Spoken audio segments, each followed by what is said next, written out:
Good morning or good afternoon, depending on where you're at. I am Bob Mata. I am your host of Defense Diaries. This is our continuing coverage of the case of Arizona versus Lori Vallow Daybell. Day 2 of the trial. I'm going to pull it up. I think we should be about 10 minutes out. And I know I missed the last witness or two yesterday. Allie said it was somewhat uneventful as the state continues to build its case. Let me see here. Go full screen on that. Get rid of the chat over there. All right. Pull it up. Share that. So just so you guys can, oh boy. I got to switch it. I got to switch the side. See if I can figure it out. Go bloop. Hey. There it is. So what's up, beautiful humans? How y'all doing? Got all the beautiful humans in here this morning. All you guys. I always love to see you guys. Good morning, good morning, good morning. It was a long day yesterday. I had a great time with Peter, though. I thought it was a great live. It was short. I saw somebody was commenting, like, there's always a critic or a couple. Somebody thought when I was taking my Zyn out, I was biting my nails. I'm like, no. Unfortunately, that's me taking my Zyn out. I do Zyn while I live with y'all in lieu of vaping. I've given up vaping a long time ago. Trying to get my wife to quit it too. It's got to preserve her voice, her golden pipes, Taking a little emergency. Feeling a little under the weather still. It seems like this thing is rebounded. Do the zinc, the vitamin C, and take my vitamins and all that stuff to try to combat it. But I don't feel terrible. I feel like at about 70%. You know what I mean? You ever been there? Kind of got like that dull ache in the body. But I don't have a fever, but I do feel like I've got a bit of a head cold. So yeah, the confession tapes, well, they're not confession tapes. There's interviews with law enforcement, is interrogations. Yeah, they're the ones. They're the ones. Those are real. Those are the actual ones. We're going to cover them for sure. I don't have them yet. I think they sent them out in the order that you requested them. So, and they're in no hurry. I saw Crime Circus had them. I think Ange over at R&M has them. So I'll just have to wait my turn. But yeah, those are the ones. Yeah, the calls are also out too. And remember, everything that you're seeing is edited. So like that's what they showed in court. So those are not like the full interviews, but I mean they're the bulk of them. So I recommend everybody watches them. It'll be different when you watch them with us because obviously as attorneys we will give you guys a different perspective, certainly in terms of what we think. I know when I was, Yeah, no, they're real, Dr. Vonda. I mean, the judge had put out an order, I don't know, a month and a half ago, maybe a month ago, that she was going to be releasing the exhibits from the trial. So now that's what you're seeing. The phone calls are it. The interviews are it. That's what we saw in court. At least what I saw. Crime Circus had him. I watched about 5 minutes of it just to, and he was just showing it like he wasn't even talking over it. So polygraph. Yeah, I got to try to figure in Todd Mullis. I got to figure in Todd Mullis, and I also have to get in my next episode of Barton McNeil as well. So lot on the table, lot on the plate, lot on the plate. So I'm trying to figure out when to do it all. It's only so many hours in a day. Only so many hours in a day. So, but I'll get it all in. I don't forget things. It's just a matter of trying to figure out when to get them in. And I think I could probably finish Mullis in like a day, with like a little bit of a longer stream, maybe do a couple days at 1.25, maybe 1.5, depending on the witness. If they're a slow talker like this, then we can really kick it up. Um, let's see. And then I'm working. The reason I haven't done the second Barton is Darren's trying to clean up the sound on the interrogations because it was so bad. It was really annoying for me. Because I could tell you guys could barely hear it. So hopefully it'll sound a little bit better. Yeah, I felt the same way. I really did. Shanti says I hate the dirty cop. RA was so flippin' steadfast on his innocence. Yeah, I mean, I think if you walk away from that,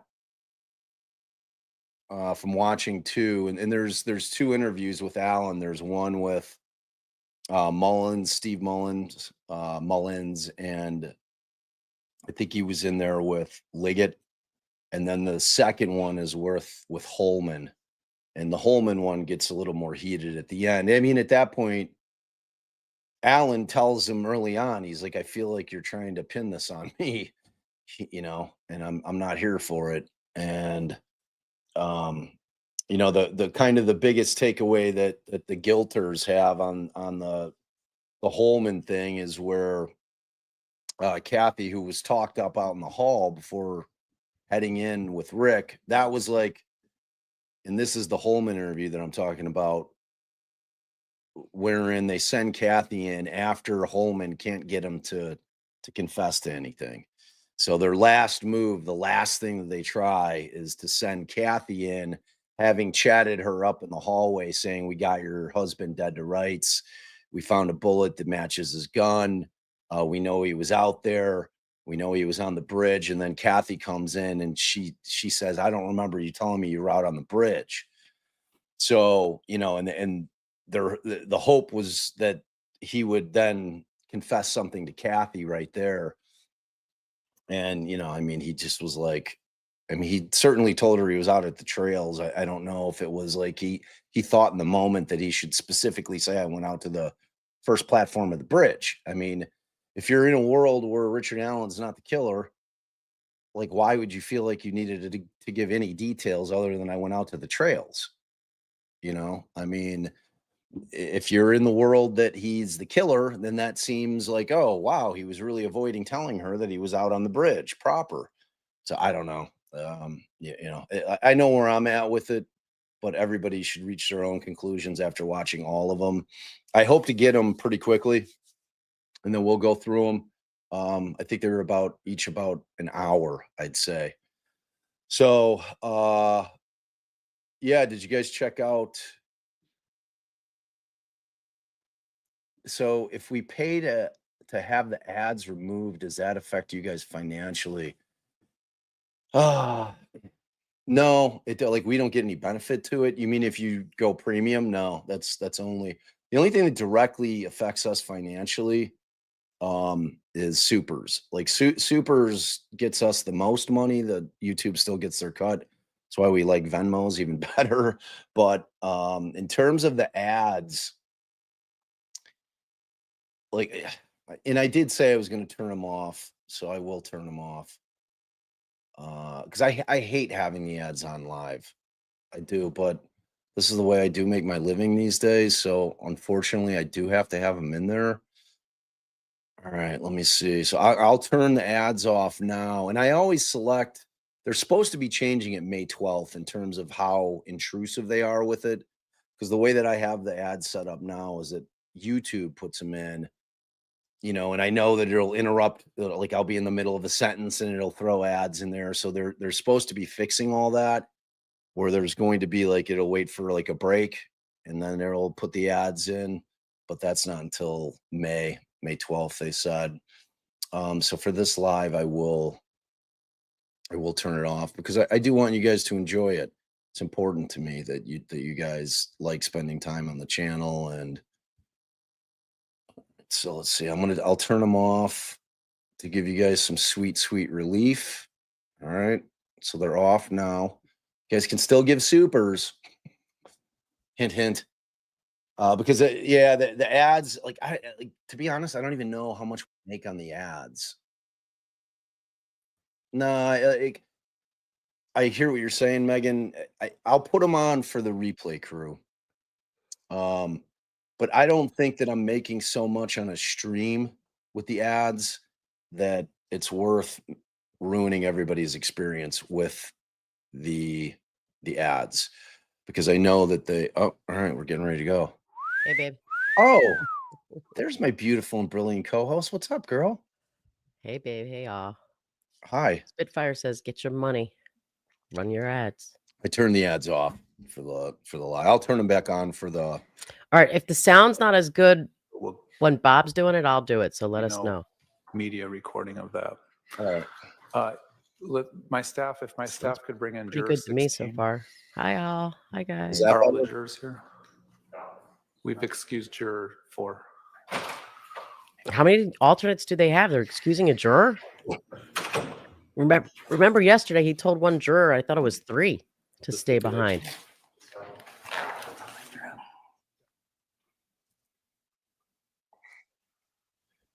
Juror 4 has been removed and juror 16 has been removed. About seeing yesterday's videos?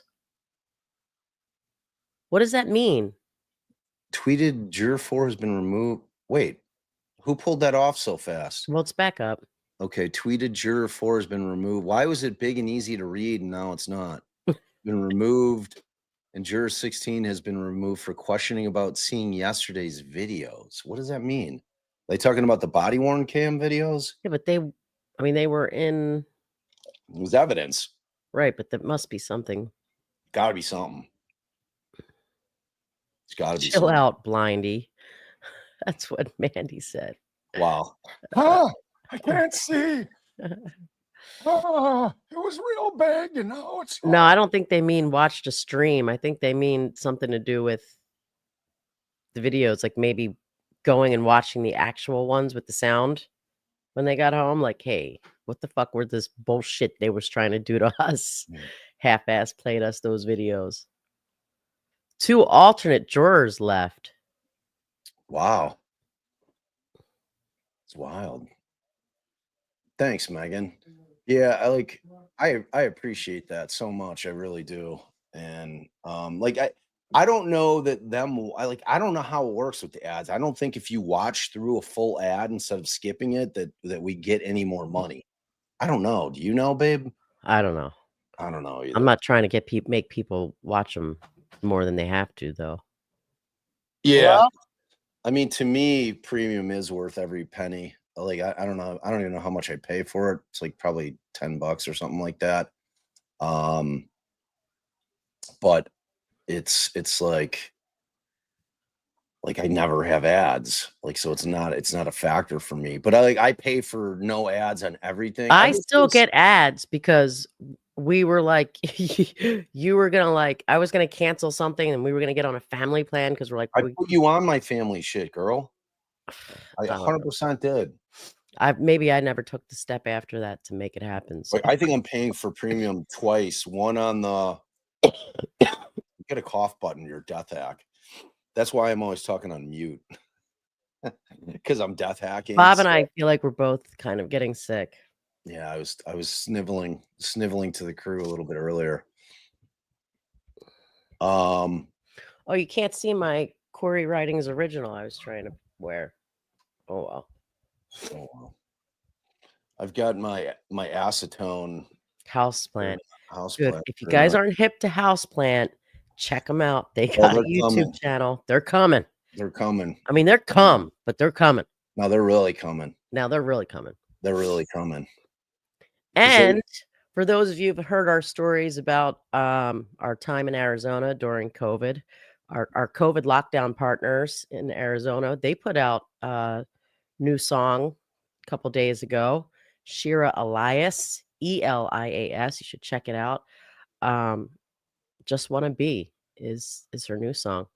But some of her older stuff, they were writing and mixing and like while we were in Arizona. And like they did a little song with Scarlett. These are friends of ours that did lockdown with us in COVID. They Yeah, were Shira used to be, Scarlett's music teachers during COVID. Shira was in a like kind of a funk jam band called Turquoise for years. And now is in Cool. And then yeah, you guys see me wearing I had my cool shirt on yesterday. It's that cool one that's like black, but it's got like the blue kind of neon and it's got the lion on there. But I this is always try to Shira represent- Elias. This is Shira Elias by herself with Yeah, she's produced solo. by Mega. Well, she went solo. Like when she left Turquoise fell apart during COVID. And then yeah, Shira went solo. Is that true, Lori? The what most you can get on this is a life sentence? Yeah, there's no DP. They didn't go DP on this one for I don't know. I'm assuming that it's because it was a conspiracy. Yeah. Thank you, Meg. Thank you, Meg. Thank you, Sarah, by the way. I think I forgot this. Thank you. And thank you, Dr. Von Kay. I think we've got some of those interviews that we could set up a live to watch them together, a viewing party. Huh? A viewing party for Of what? for the Allen's? yeah. Yeah.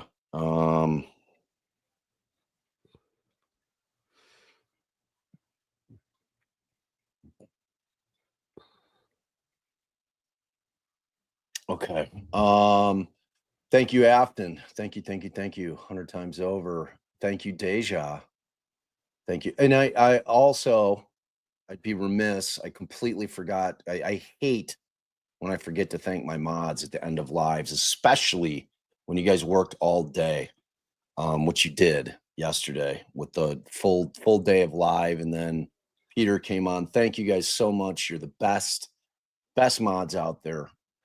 Yep. And if you missed our episode last night with the lawyer, check it out. Check out the lawyer, stuff. He's one of the good ones. He's great. These are beyond being really good at putting out content. He's a really nice guy. And I highly recommend his channel. And he's good people. Like Ali said, he's one of the good ones. So big time check him out. Brian. So, did you read through any of the comments, babe? Somebody was like, "Oh, I didn't like the way that you're like," because Pete told me coming on, he's like, I've got like an hour because it was like his son's birthday. He just had a bunch of shit going on. I'm like, yeah, man, I'll keep it to right around an hour. So like somebody in the comments was like, "Oh, I didn't like the way you would change this." I'm like, I was at like the 45-minute mark and I had a bunch of shit I wanted to ask him. I would have loved to have like 3 hours. We could have just talked all night, but like sometimes that's not the case with guests. I have got to be respectful of your guests' time. Yeah, I do. And I try to leave it where they do most of the talking, but you guys know me, I'm verbose, I ask questions. Plus I don't typically like to do just a straight question Q&A. Like I really like to engage in conversation because I think it makes for much more interesting viewing. Sometimes, if it's somebody we're like we're all dying to hear from them, or it's something that I know little about and I'm really trying to probe them, then it makes more sense for just do straight Q&A. If it's another lawyer, I want to have conversations with them, whatever. Like it's sometimes. What are they doing? Like a voir dire right now? I don't know what they're doing. Are you sure the sound's up on your end? Yeah. definitely up. They might have forgot. What? Sure. Walked into the house, proceeded forward, saw a patient on the floor to the right, proceeded to the patient to start an assessment and evaluation. And then Captain Keller had already come in. I'm pretty confident, yes, he would have been quicker getting off the truck and inside. And so you did your assessment and then what? My assessment revealed that he was unresponsive, no pulse, no breathing, so I would have started CPR, started chest compressions. Did you do that with his shirt on? I would have lifted that out of the way so I could find the proper landmarks. So you had said that you saw that there was, let's see, 2 gunshot wounds, is that correct? Yes. And then you saw that through the shirt? Or how did you assess that when you first entered? That's my question. Once I'm doing CPR, I can see 2 bullet holes in the shirt. I can see that on the chest and on the abdomen. I can see the wounds as I'm looking at the chest and doing chest compressions. Okay. And then he had on what color shirt? I wouldn't have recalled other than, I guess, the video yesterday. I think it was a dark colored shirt I think we saw on the screen. And so you had talked yesterday about the blood being more blood on chest, not pooled around your knees, right? Is that correct? Correct. And so with the dark shirt, was it hard to see the blood? I'm kind of trying to see what you saw when you entered. I remember seeing blood on the chest. It wasn't, I remember not seeing blood on the abdomen. And there were holes in the shirt, 2 holes in the front side? I would, best of my recall, yes. Okay. And when did you cut off the shirt and how does that procedure work? I continued doing CPR, chest compressions. One of my other colleagues would have cut that off. And knowing that the shirt maybe is potentially evidence, that's why I said to her, don't cut through where the holes are.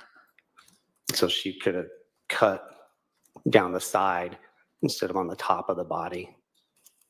And do you use like a special scissors or something for that? Yeah, we have some trauma shears in our equipment. Okay. And who was that? Was that Phelps or? I believe that was firefighter Kaczynski. Okay. Kaczynski, that's one I didn't have. So who all was sitting there with you that was on scene at that time? Firefighter Fife would have been there. Mhm. Firefighter Kaczynski, the 3 of us, kind of like we saw in the video or I get the picture yesterday. All 3 of us around the patient while Captain Keller was standing back a little bit, like you saw in the picture. Okay. You said that you had been a CPR instructor for 12 years. Is that correct? Yes. Okay. And was that for the last 12 years or 12 years ago? Approximate dates 2004 to 2016, let's say. Okay. And so have you taught people who have never done CPR before? Have I taught those individuals? Yes. Right. And not just like people renewing their certification, but both? Correct. Okay. How many people would you say that you've taught that have never done CPR before? Never done CPR, and it's probably in the hundreds over that long of doing that. So you'd be familiar with how a first timer would react? Yeah, you try to forewarn them what to expect. Okay. So these first timers, they have to be taught the appropriate place to place their hands. Would that be fair? That is part of the course, yes. And so do you show them or do you just tell them in class where to put their hands? It's a video-based system through American Heart. There's a curriculum that we would have been following. Okay. So if you could only tell them like over the phone, that might be difficult for them to know the correct placement of their hands if they've never done it before. I guess it depends on the instructions that the dispatcher gave. Ultimately, if I was telling somebody over the phone, you want to put your hands on their chest, on the lower part of the chest. It's that kind of simple, so to speak. Okay. But without the video, if you were teaching a class and you didn't have the video, it might be difficult, right? For a bunch of first timers? Objection, speculation. Overruled. You can answer. Oh, does it mean answer? Oh, okay. Sorry. Can you repeat the question then? Yeah, so it might be difficult. If you didn't have the video, it might be difficult, you know, for a bunch of first timers to know exactly what to do if you just had to tell them middle of the chest, lower chest. I mean, you could obviously show on a person, you could show on yourself. If I you mean, couldn't show them and you could only tell them, could it be difficult? I suppose it's possible depending on the person. Okay, that's fair. So do you think that your CPR class would be fairly successful if you had no visuals? Objection, relevance, speculation. Yeah. Next question. For or against Karen Reed, does this guy not know you? So if a person had never done it before and was just told how to do it, is it possible that they might not be acquainted with where to put their hands? It's possible.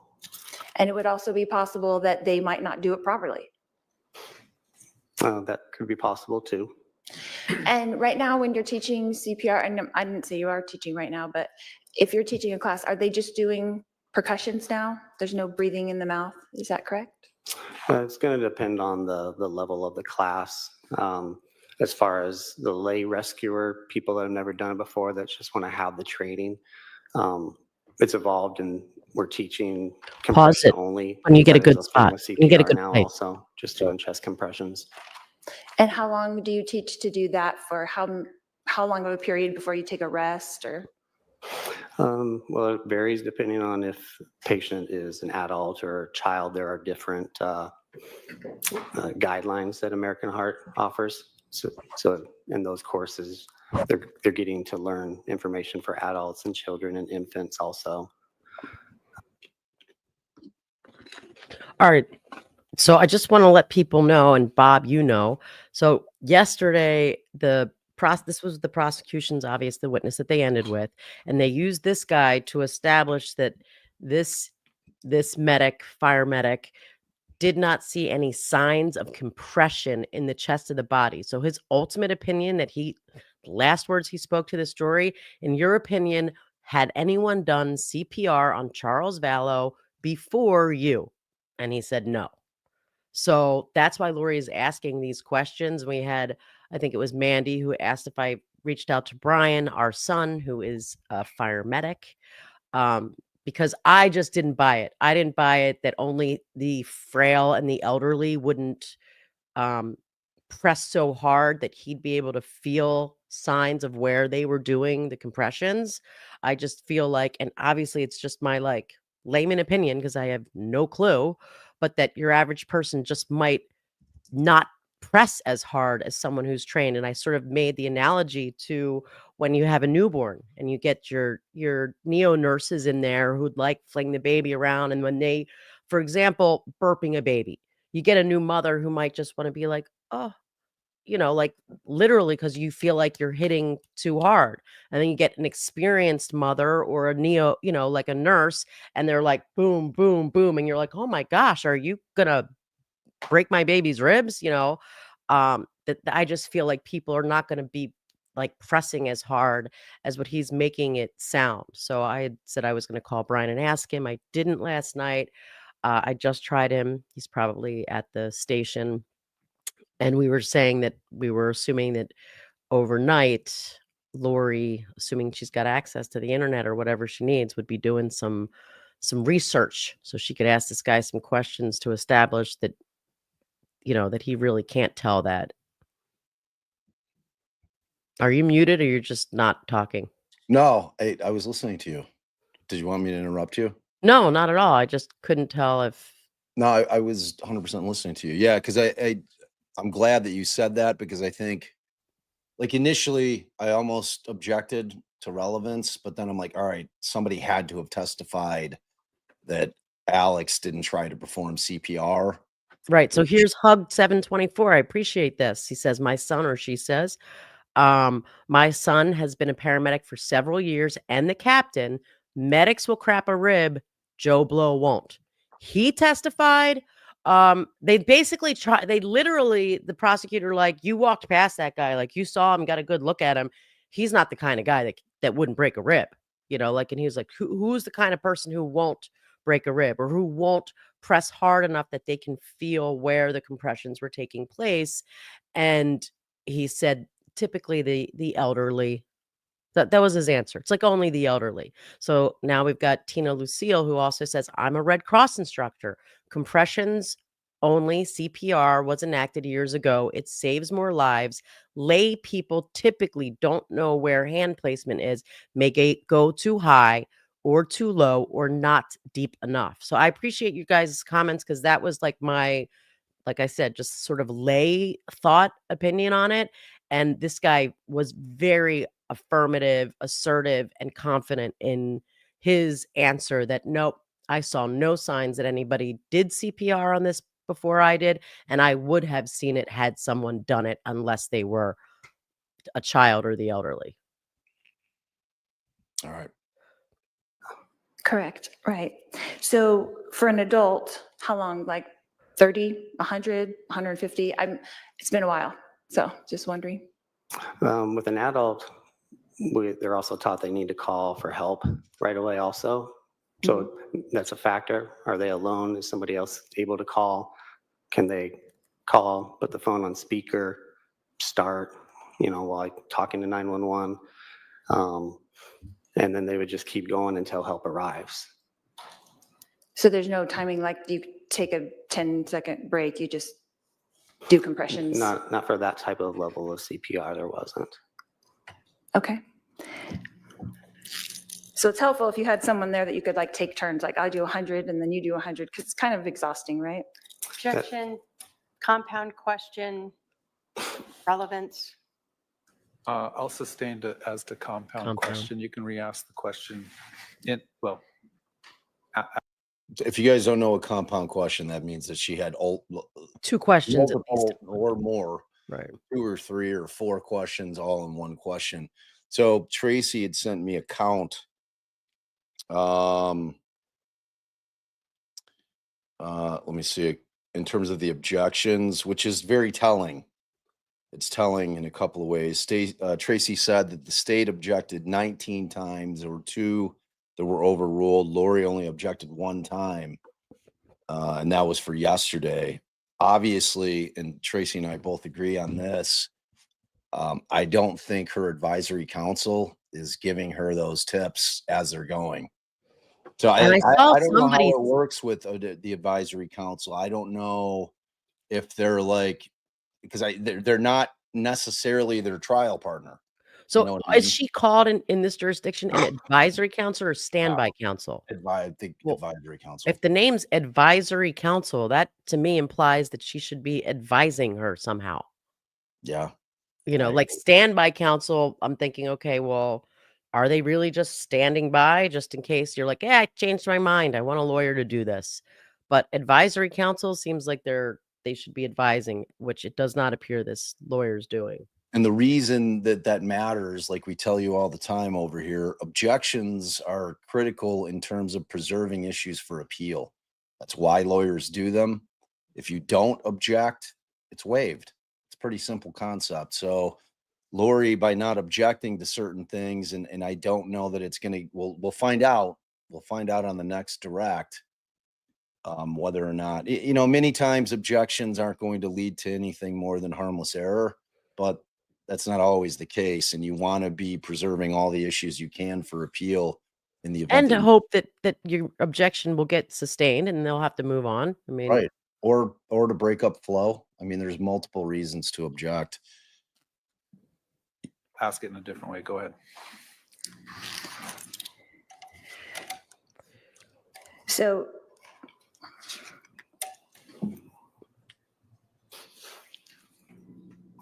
how many How long did you administer the CPR before you did the flip over? How long do you think that was? Before we rolled him to look at the back, is that what you're saying? Correct. Right away, Yes, I that's think. correct. I would estimate maybe up to a minute. Okay. And then how, were you counting compressions? Is that what you were doing during that time, or do you not count? You just do it for a certain amount of time? I don't recall if I was counting. I mean, I was doing the chest compressions while waiting for the rest of the team to arrive and for us to continue assessing, see if we were going to continue to work the patient and utilize more equipment. And there were 3 of you there? 4 total, but 3 by the patient. Okay. And then you could take turns, right? Like trade off if you needed to? If we needed to, yes. So that'd be a lot easier than when you're just there by yourself. Would you agree? Yes. Okay.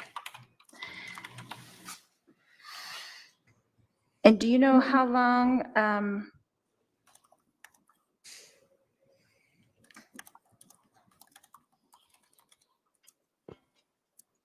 There's after Brian. the See what he rolling says. over, you started doing compressions again? Is that correct?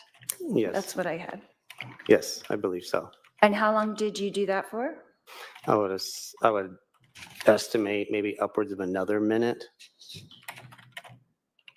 So maybe 2 minutes total? During that sequence, yes. And was there another sequence? At some point, we would have stopped doing chest compressions so we could evaluate the heart rhythm. That's on the heart monitor. With the heart And monitor? you can't be doing compressions to evaluate that. Okay. And then you didn't continue compressions after the heart monitor at all? From what I recall, I resumed again in brief discussion as far as what direction we were going to go. And what were the results of the heart monitor? There was no electrical activity. And how long was the heart monitor applied compared to when you started the first compressions? I'm not sure if I understand the question. Maybe you can reword it or. Sure. How far into your treatment, I should say, did you guys stop and do the heart monitor? I would estimate that the monitor probably was on within 2 minutes of making patient contact. Okay. And how long does that take? To do what? To put it on? Well, yeah, to put it on, get a reading, and decide what you're going to do next.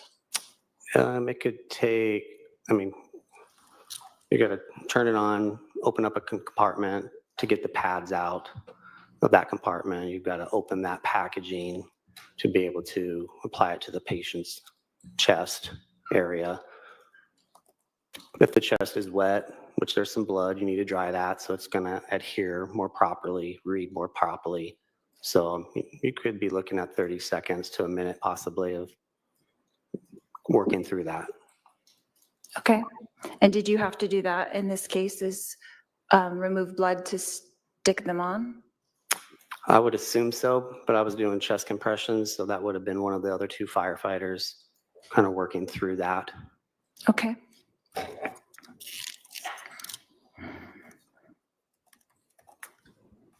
Pause it real quick. It's a good So I time. understand correctly. You said Pause when it. you rolled him over, did you cut the shirt in the back also? All right. And Bob will go back a minute, but Brian confirmed our son, the paramedic, the hero of the family, says basically what our other viewers were saying. He said that your average bystander is not going to press hard enough because they just think that's too hard and they're not going to break anything, no cartilage, no bones. So he does not believe that any paramedic attempting CPR after a bystander does it is ever going to feel where that person did compressions, and that the first time the medic does his very first compression, he's probably going to break those things. So he can't imagine any set of circumstances where he's going to be able to tell. Like that this guy would be able to tell if a bystander did, any untrained person did compressions. Good tip. Go back one little finger blip. To see the exit wounds, rolled him over. Did you cut the shirt in the back also to see the exit wounds? Is that? No, we only had to cut the shirt one time. That was when he was still laying on his back. You cut it down the side and that opens it up to where then you can remove it from the body, pull it off. So you did pull it off completely at some point? More than likely, I would say yes. That's typically what we would do. Okay. But you don't remember if you did that in this case? I know that I didn't do that because I was doing chest compressions. So I would assume one of my colleagues did that completely. That's typically what we do. Okay.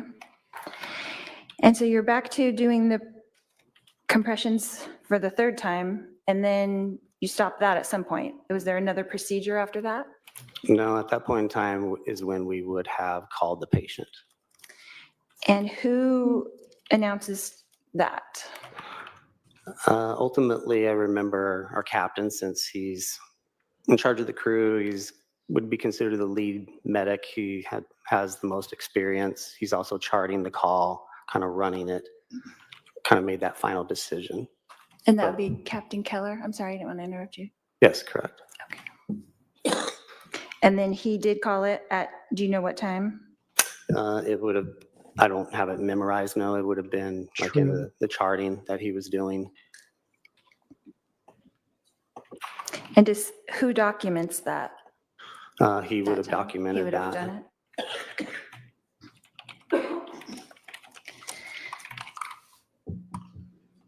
Pause it real quick, babe. In preparation for your testimony here today. So although I would say true to whatever Clever says, I don't know, because he was the actual shooter. So could there be a duty to provide aid? If you create the situation, there might actually be a duty to provide aid. But typically you walk up on someone, let's just assume he didn't have a duty to provide aid, to perform CPR. He was on a recorded 911 call saying he was performing CPR. So that's the issue here, is that they're claiming that he was not really, that he was fake performing CPR on that 911 call. Right. I mean, that's what the insinuation's always been. Right. That he was pretending like he was doing, but he wasn't doing it, which I'm sure he wasn't. Right. Like, I He's mean, trying to save a demon.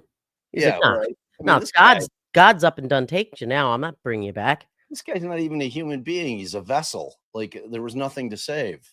I mean, And that's Bob and I are being facetious. That was the supposed belief of right. Lori and her crew. And Yeah. I honestly do believe that she may have believed that at that time. What I don't believe, and this is why I always say that or had always said that Chad was the manipulator, although Lori is a manipulator, that Chad was pulling the strings, because we damn well know Chad did not believe him to be Tark. Chad knew he was making that stuff up. Even if God could speak to Chad, okay, God speaks to some people. I'm going to accept that premise for this little analysis that I'm giving. No way, no chance in hell God told Chad that JJ and Tylee were dark and they were possessed by demons. No way, no how. So he knew he was lying. That we know for sure. The question is, at this point in time, the very first time Lori is being told that somebody is dark, that he's Ned, is she believing it? Is she just going along with it? Is she pushing his false narrative? To be perfectly honest, as much as I despise Lori, I have to say I don't know, that she might not have at this first time, this early on. I'm not so convinced that she didn't somehow have a hand in Colby's father's death. Ryan. Right, just seems like how many men? She seems like a Black Widow. She's a Black Widow, dude. Like, I'm telling you, like, How many men? Every single man in your life dies. Like, that was my thing. Like, she was actively searching for a Chad. Right. You know what I mean? Like that's always been my thing. No one's ever convincing me that she wasn't the mastermind. She wasn't manipulating the shit out of Chad. If you've ever listened to Chad talk, no one can possibly. I don't care that he wrote some shitty books. The guy's an idiot. He's like literally a moron. When she wanted to murder him, we're talking about Ned remotely through castings. Like I understand how horrible she is, but if you take it at face value, that's an alternate possibility that she was speaking about the demon that possessed his body. Yeah. I mean, and I thought my understanding that Colby had said that she was always a very, like, until this happened, until she went off the deep end, that she was always a very good and caring mother. And I got that impression from the other people who knew her in the earlier younger, in the earlier years. So, but I don't know, I could be forgetting something. People are saying she was evil long before that. yeah, I mean, I think that she had a plan all along, like I think at some point, because I think she was genuinely before like the mental illness really, really took hold. And be clear about Lori Vallow. I mean, she was indoctrinated early on in life. I mean, like most Mormon kids when in the upbringing, she was obviously indoctrinated into the religion. But at some point, I think that she was a good mother. Like when she was a young mother, I think she was loving, and then when the mental illness took hold, and then her narcissism and all the other things just started to really, She just latched on, and dude, it was like, and she, like, I think she was buying her own shit. using using it to do whatever she wanted, because this world isn't real. This life means nothing. It's all for nothing. So that she was giving herself like a free ticket to let all of her evilness come out. I Yeah. just don't know if it was like a conscious decision from the jump. Like, I'm going to pretend I believe all of this stuff so that I can do these things. But who knows? Who knows? Yeah, I think Mandy should win like thumbnail of the year award for 50 Shades of Grey. It's so It's a good one. It's It's so good. good. It's so good. It's so good. Like she was like, I don't know if you were on, and she texted me. She's like, I should have made it 50 Shades of Grey. I'm like, yeah. I'm And like, I'll admit this, if this was about sort of mental illness or like really becoming religiously delusioned, a lot of time has passed for her to realize things were not, even if she believed them at some point, things were not the way they were, and to have like some form of remorse for what she did, and to still be here today and shed those crocodile tears for the fact that Charles was coming at Tylee, for the alleged fact that Charles was coming at Tylee with a bat. It's just disgusting. It's just disgusting. yeah. Because I've never seen her, in the times that she have spoken, shed a tear for the fact that if she believes it, and we talked about this on the podcast when we did, for those of you who don't already know this, that Bob and I did an entire podcast covering the first trial, but that she never shed a tear over what she claims to have believed, that her children died because they became possessed by a demon. I never saw that expressed anywhere by her, any sort of distraught or emotion for the fact that my children are possessed by demons. I've lost my children to demons. Right. I mean, you would She think, claims to believe it. right, 100%. So I've never seen her in any capacity show any emotion ever. Like no matter what the circumstance, whether it be body worn cam, whether it be her being questioned in a police station, I've never seen her show any kind of emotion ever. I mean, she's a cold-hearted bitch, man. She just is. yeah. And she's the puppet master. Yeah. Hey, did you review the 911 call at all? No, not in preparation for today. Not the actual audio. No, No. no, not today. Not for this. What did you review for today? I was able to look at the incident times were dispatched by Phoenix Fire Department. I was able to look at the paper documentation. Does that chart consist of? There would Right. be Yeah, that's right. scene Disgusting. times, date, time, address, patient information, name, address, maybe medical history, things that we, a narrative of what we discovered, what we've done, treatments that we've done. The heart rhythm from the monitor gets attached to it.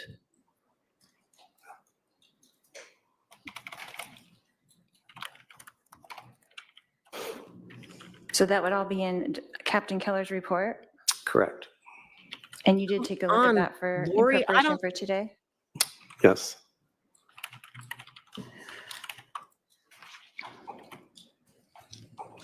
And did you write a report regarding this incident?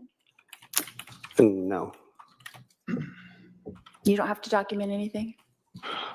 Just one person documents the call. So for all of the people that were there from fire? Correct. Okay. So that's the total report, is you just give your input to him and he puts it into the report? Correct. And that's the same for the other two firefighters that were along with you? That's correct. Okay. So they don't have their own individual reports as well?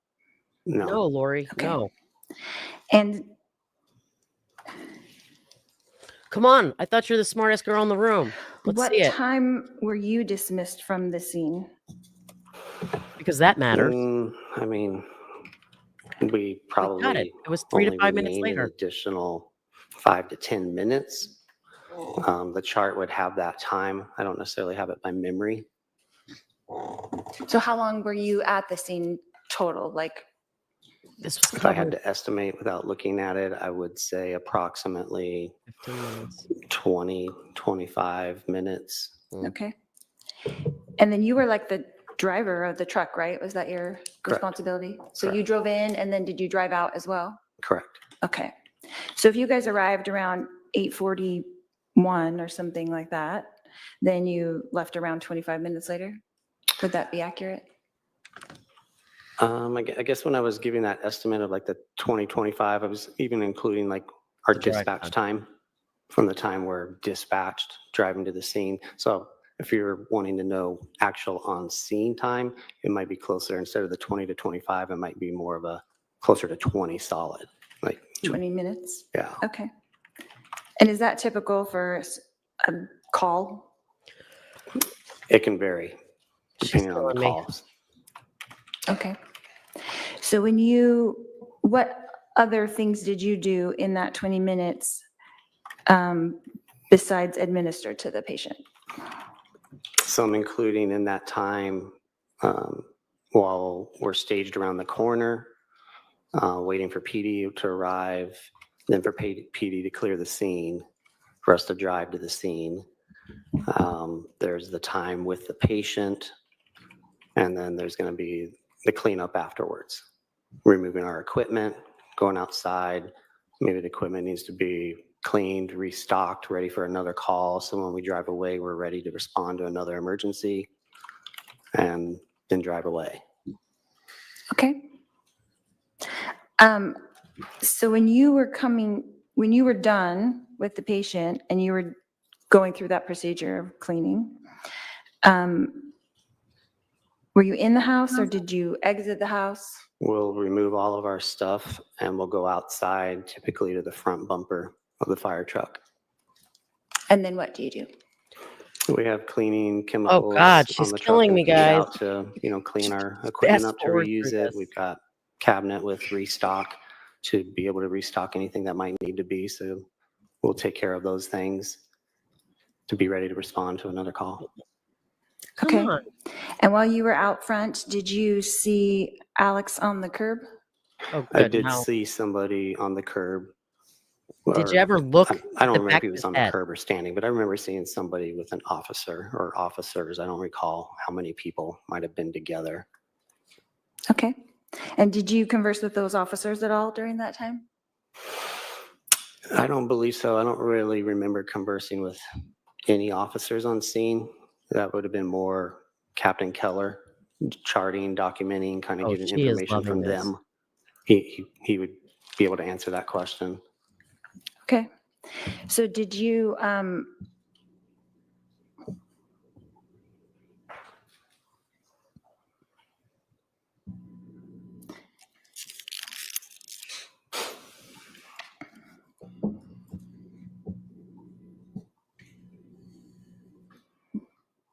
was anybody in firefighting on your team, the four of you that were there, was anyone asked to take a look at Alex?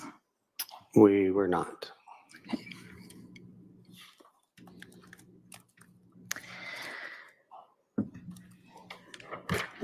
Let's see. Have you spoken to the media about this case? Can I object? Why? Relevance? Nope, goes to bias. What's the relevance? Bias. What is the relevance, Your Honor? Bias. Just to know how many times he's given testimony? Your Honor, I'm Right, going I'm gonna to, maybe sus- we can Hold on. sidebar. Yeah, I don't want to. All right, let's go on sidebar.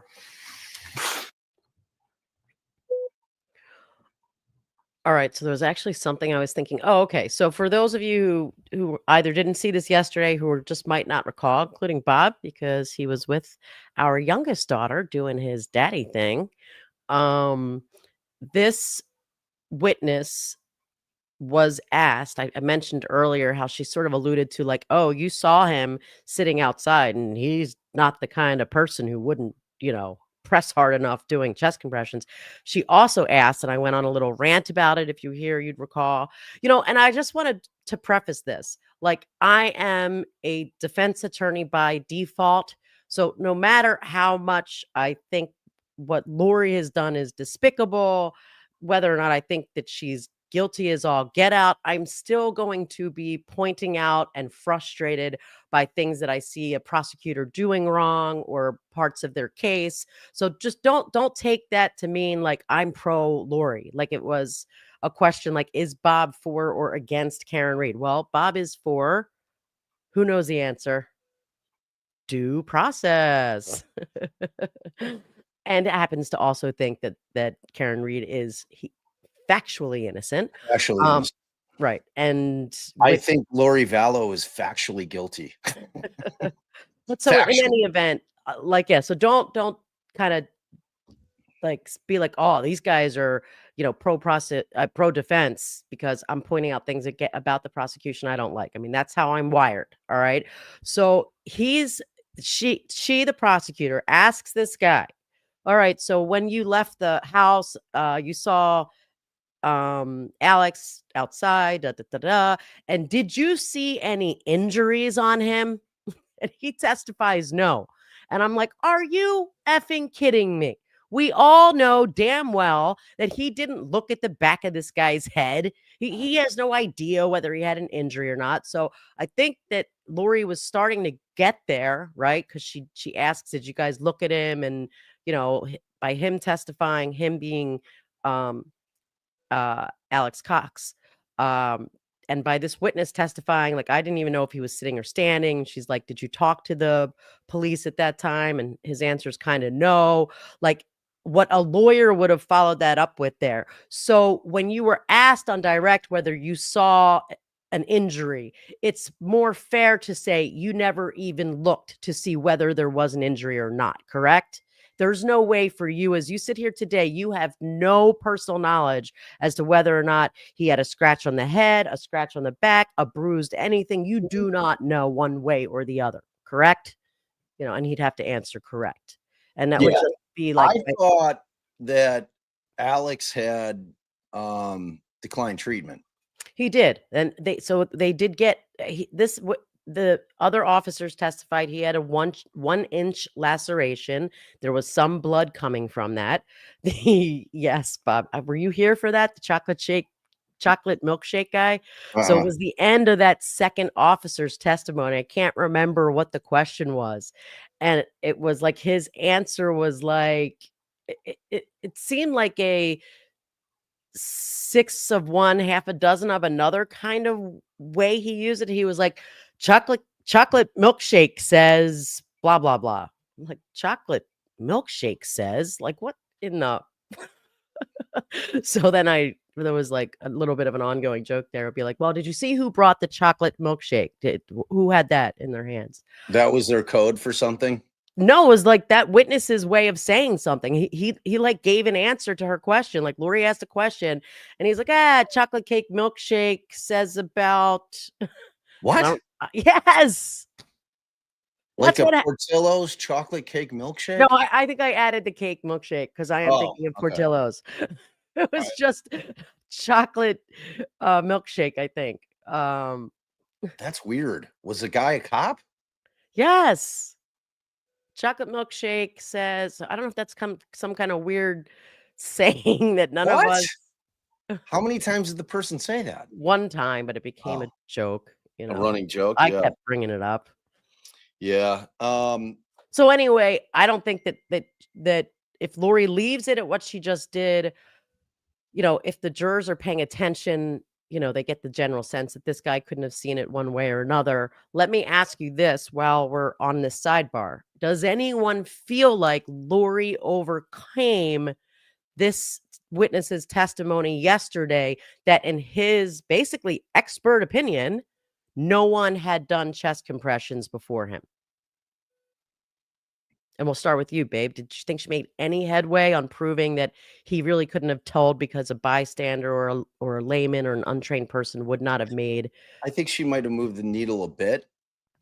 The question then becomes, because there's an art to cross-examining somebody, whether or not she's losing whatever point she might have made in That's just what I said. the volume of questions she's asking that Right. she does not need to be asking.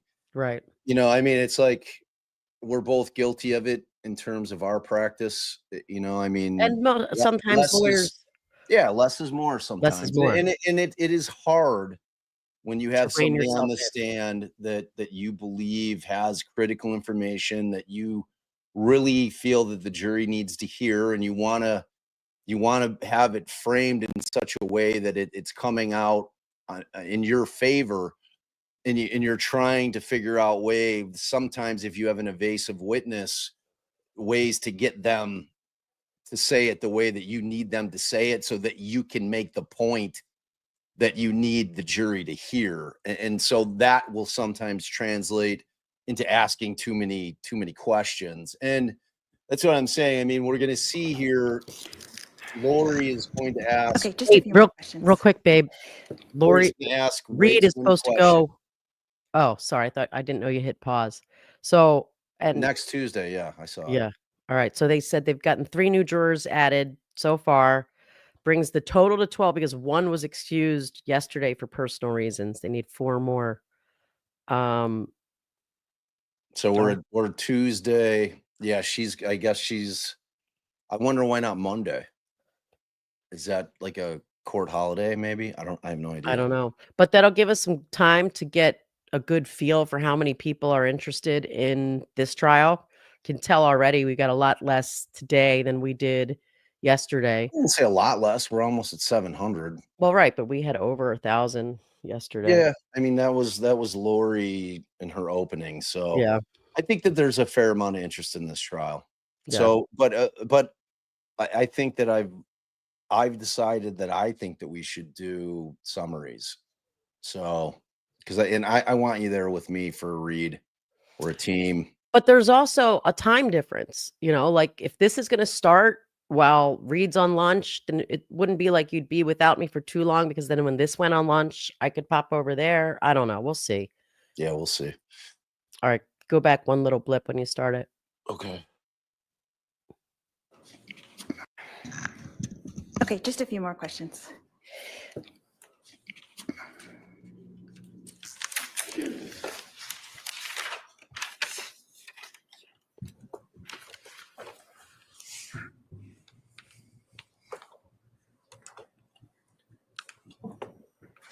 Oh, pause it 1 second, babe. I'm sorry.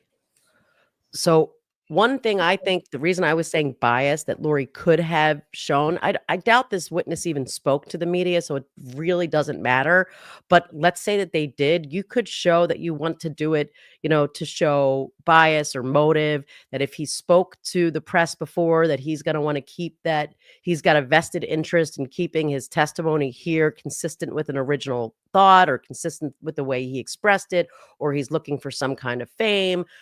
I think she could have made an argument to make that relevant, but I think in this case, like, I've never seen a fireman or a medic like looking for glory and making comments to the, like Yeah, speaking to the press. It's As, not a as thing. much publicity as this case got, it ain't Karen Reed.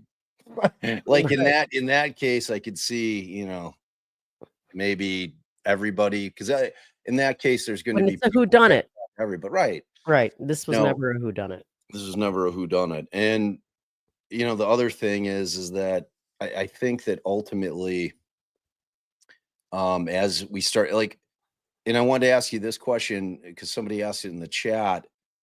Do you think that now I have not seen the witness list, but do you think that the state's going to call Chad? I mean, I haven't seen it either, but I mean, I don't see why he would not be on their witness list. I mean, I'm assuming that they've gotten all the texts between, at least that were available to them, all the text messages between Chad and Lori. Those would be, I assume, pretty powerful evidence that there would be some information in there that they'd want to include in this trial. Because remember that conspiracy, I mean, they have to show the agreement. They have to be able to prove that element up. That's what I was saying yesterday with Peter. And my broader point was, when we were covering the first trial, you and I both landed on, like, I don't necessarily care if they're able to prove every element of every crime that they've charged her with. She's going down, because of like the totality of the circumstances. Here, just run around in Hawaii happy-go-lucky while her kids are supposedly missing. It's all Like, of it. that set her way. That was it. You're already worst It's mother of even the before that, when they're out at the condo, like asking about the kids, like this whole sham that went on for months. Right. All of it. That puts you, that started you off at guilty. Yeah, like 100%. And I mean, if my kid was missing for 5 minutes, I'd be freaking the fuck out. If I get panicked if and Scarlett's like 12. I mean, if I lose sight of her when we're somewhere, I still occasionally have to like get in that ass and be like, dude, do not walk away from me. There are creeps out here. Right. There are creeps everywhere. I'm like, you have to understand that. And she should, like, at this point, you would think she would know. But, kids are, they're sowing their oats. They're trying to stretch their legs out. They're becoming little adults. And, I mean, they just, kids being kids, but still it's, so yeah, every part of it. But my point being that here, like, conspiracy is a tough thing if you don't have the evidence, and they're going to need to produce evidence that really shows that she was part of the agreement, that she was part of the conspiracy. It can't be just like, I mean, maybe it can be somewhat, to a certain extent, a bread trail, where they're not going to find Nephi, that's their link. Yeah. That's the big thing here.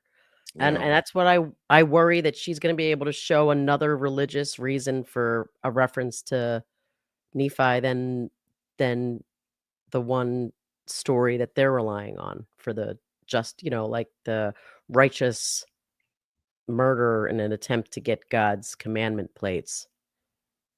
Yeah, for sure. All right, let's keep going.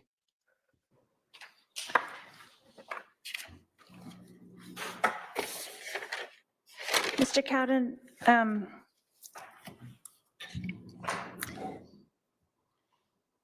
is it possible that if there was a wound to the chest, that doing compressions on that could cause other damage? I suppose it's possible, but ultimately it doesn't matter. If the heart isn't beating, it's what you got to do. It's the appropriate treatment. So would a common person who doesn't know how to do CPR maybe hesitate about pushing on a bullet wound? Objection, speculation. Sustain. But you wouldn't. Can you repeat the question? You wouldn't hesitate to push on the bullet wound if the heart was stopped? No, I wouldn't. And you would have to assess if the heart was stopped in order to do that? Yes, you would check a pulse like we did. We would, use our equipment like we did. Okay.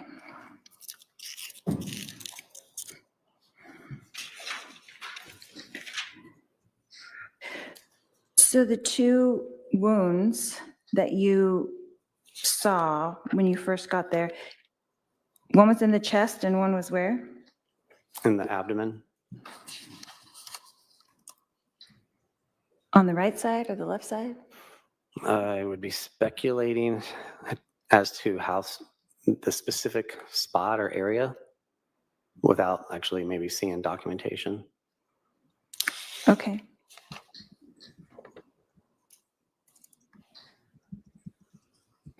And can you tell me about I think there's a word for it, but I'm sorry, I can't remember what it was. The crunch. When doing the chest compressions, Correct.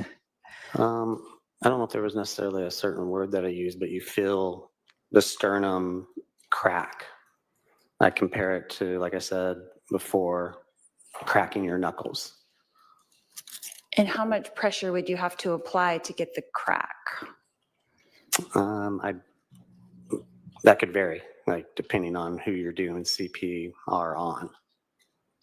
Like on an adult male? I mean, it could still vary depending on,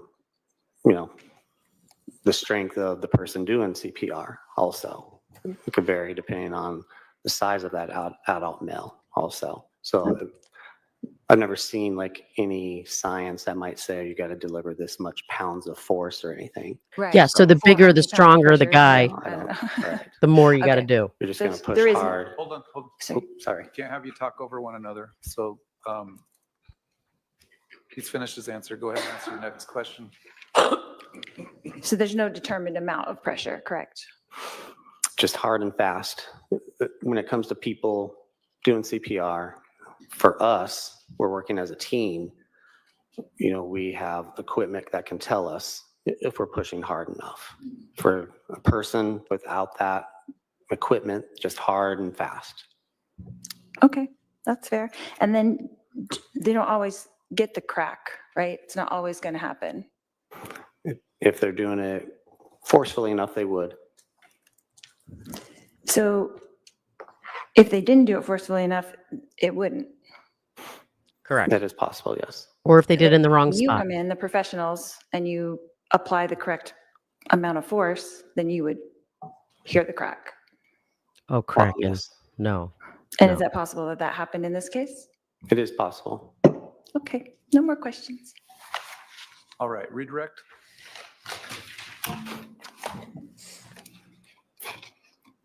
Please don't hit points that don't matter just because she did.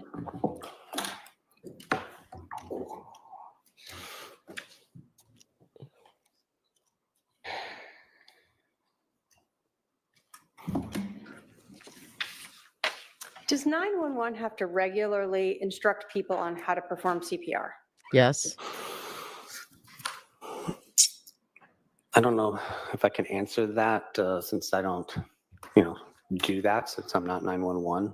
See, there's where an objection would Have have you come. regularly heard while listening to a radio, 911, instructing people on how to do Objection foundation. CPR? We have had PTI information when we're responding to a call that will tell us that they are either performing CPR or being instructed to. So you've seen in the past that 911 is prepared to handle individuals who may not know how to perform CPR. Yes. And that's to help try to keep the Objection, patient's blood leading. moving while you're en route. Correct. You were asked a lot about trading off and other people doing compressions. At this scene with this patient, Charles Vallow, Did you ever trade off and have someone else do the CPR compressions? No. You were the only one doing the CPR compressions. Yes.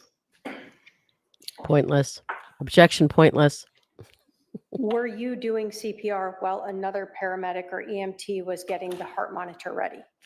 Yes. So this timeline of however long it took them is in conjunction with you still performing CPR. Yes. We talked about Charles's shirt being cut.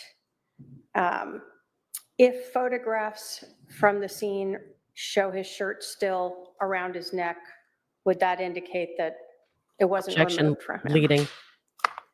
After the cutting? Yeah, so if police, let me ask you this. When you guys are done Oh. and he's called deceased, do you put his clothing back on or modify him in any way? No, we would just take our equipment that's necessary to take. So if his shirt was still around his neck, then that's how it would have been left. Correct.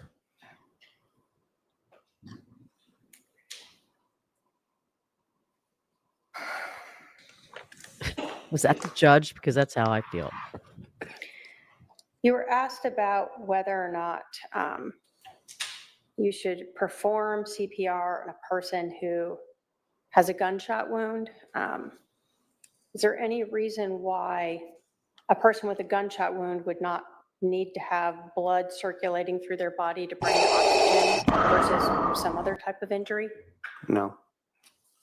Is the whole point of CPR to make sure that blood is circulating to get oxygen to their brain Yes. Objection so that they leading. don't go brain dead? Objection Yes. leading. And you said that ultimately it wouldn't matter if you cause more injuries because if they're brain dead, who cares, right? Objection Correct. leading.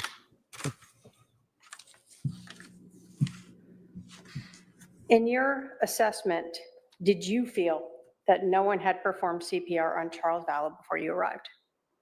I had felt that, and I do know in my testimony to Chandler PD, I had stated that, or it's probably in my testimony that it was not efficient or something to those lines. Not but efficient. I felt like no, it had not. Okay, you Mm. felt like no, it had not been done. Correct.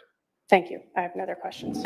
Mm. All right, I see at least one juror question. God. We'll go on a sidebar. Please, if you're a juror and you have any additional questions, pass down your question to the basket. I hope she's writing that note down. Not efficient.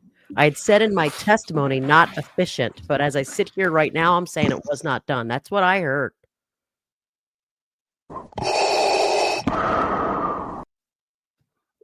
And if he had given a previous statement, either in a report or what he called testimony, which I don't understand, maybe there was a deposition that he called it not efficiently done as opposed to was not done, then this pro se lawyer missed a whole line of questioning that could have impeached this witness.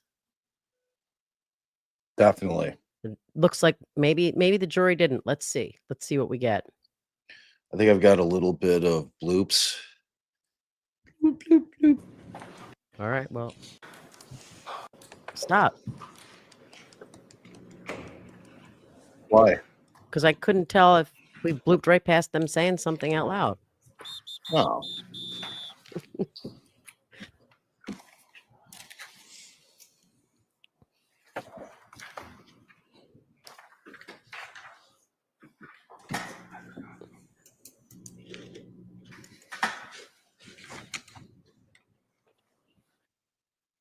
Oh yeah, Shiraz, maybe it was to the grand jury.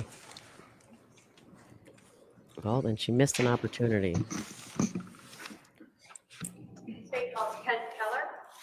Wait, so All right, so you're see, gonna come on up here. maybe they didn't ask it. Gonna stand right here and be sworn in.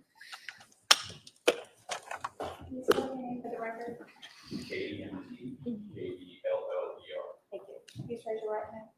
You do solemnly swear the testimony you're about to give will be the truth, the whole truth, and nothing but the truth, so help you God. All right, you're gonna come up this ramp over here and have a seat to my left.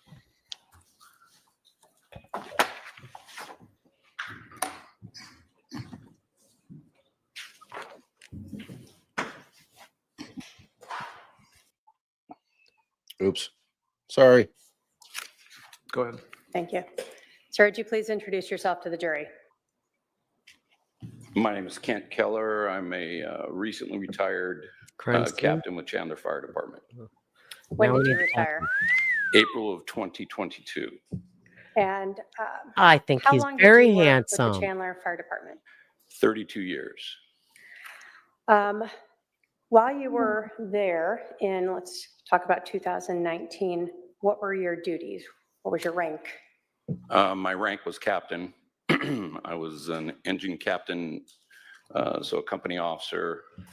I was in charge of a 4-person crew. We basically respond for calls to service. What could this and guy the different possibly functions contribute? of Did those calls for service include medical calls? Yes, ma'am. Did you have any training in the area of, I guess, medical treatment yourself? Yes, I'm a paramedic. I went to paramedic school in 1991. And can you tell us,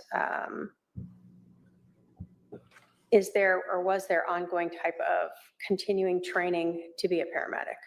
Yes, yes, ma'am. There is continuing education throughout the year.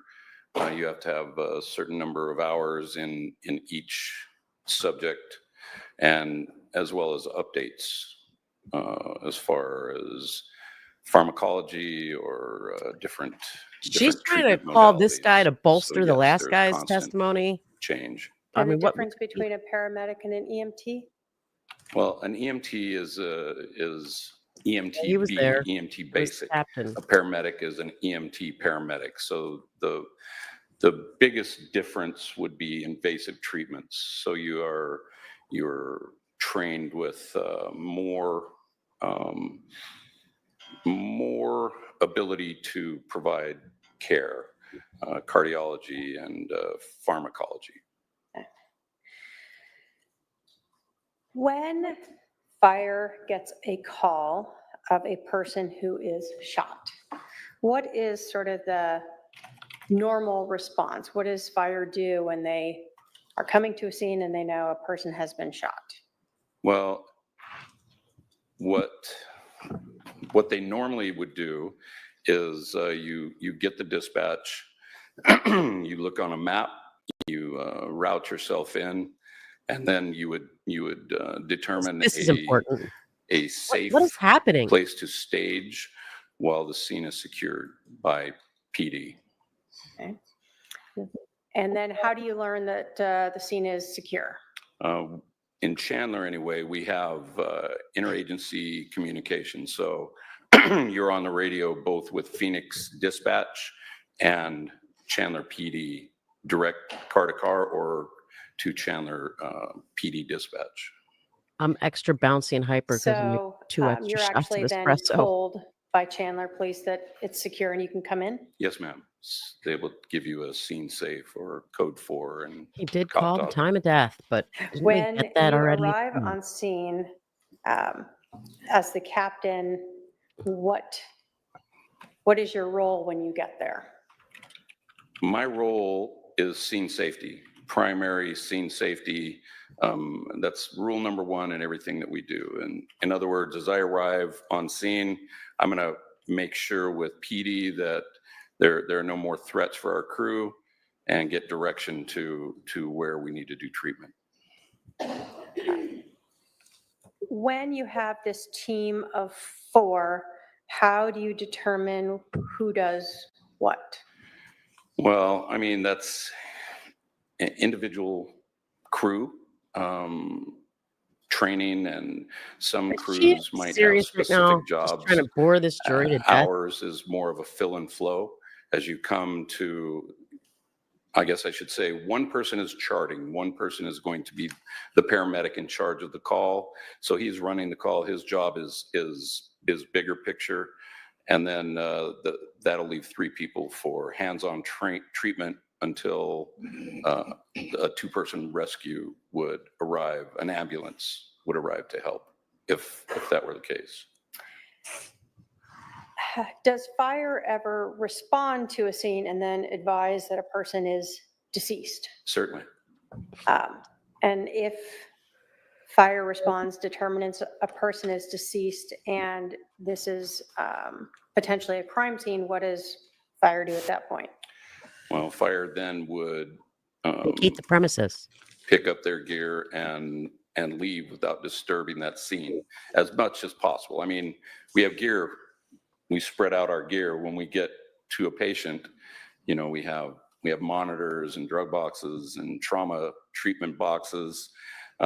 So as soon as it's determined that the patient is not viable, then you would pick up that gear and leave the scene. What you don't want to do is interfere with any investigation going forward. And even when you are working on a person, are you trying to limit impacting the scene itself to the best of your ability? Yes, our job would be to determine if treatment is necessary and then do that treatment regardless. But yes, what I should do, what the captain or whoever that paramedic should do that has the larger picture would be to try and minimize any disturbing of the scene. But obviously, taking care of the patient is the primary focus, even if that causes the scene to be disturbed. Yes, ma'am. Were you working on July 11th of 2019 around 8:30 in the morning? Yes. Do you recall responding to a shooting at 5531 South Four Peaks in Chandler? Yes. When you responded or first went to the scene, did you guys stage like we've discussed? Yes, ma'am. And you advised that you're being provided information from two different sources? Yes, our primary source is Phoenix Dispatch. But yes, you are able to monitor Chandler PD as well. Is Phoenix Dispatch 911? Yes, ma'am. Okay. So you're getting what's coming in from 911. Are they relaying information to you? Yes. Are things like whether or not the patient is receiving CPR something that is very relevant to you? Yes. In this case, did you receive any information regarding that? Yes. We were told that CPR instruction had been given and CPR was in progress.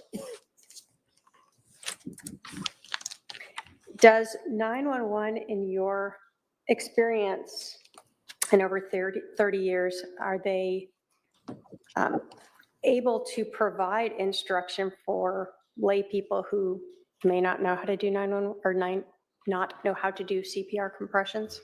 Yes, they are actually certified to do that. They train and are certified to give that instruction over the phone. So even though it's only verbal, they've been trained to how to present that to a person over the phone. Yes.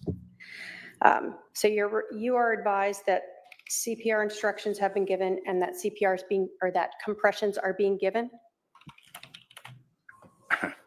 Yes. Been a little while. Not but exactly. yes, Come I on. believe that I was told. I do know that This is instruction- cumulative. I do This is all remember freaking specifically cumulative. hearing that CPR in progress. I believe I remember. I would have to, but definitely the CPR instructions had been given. Does knowing that a person has been receiving CPR impact the way you view a Objection, patient when you enter a cumulative. scene? Yes. How? Well, because it would make the patient more viable. If adequate CPR were given prior to our arrival, then you would hope that good CPR was given and that oxygenated blood was being pushed around the body, which Good would CPR. mean that make the patient more viable at that point. When you go to a scene where you believe CPR is given,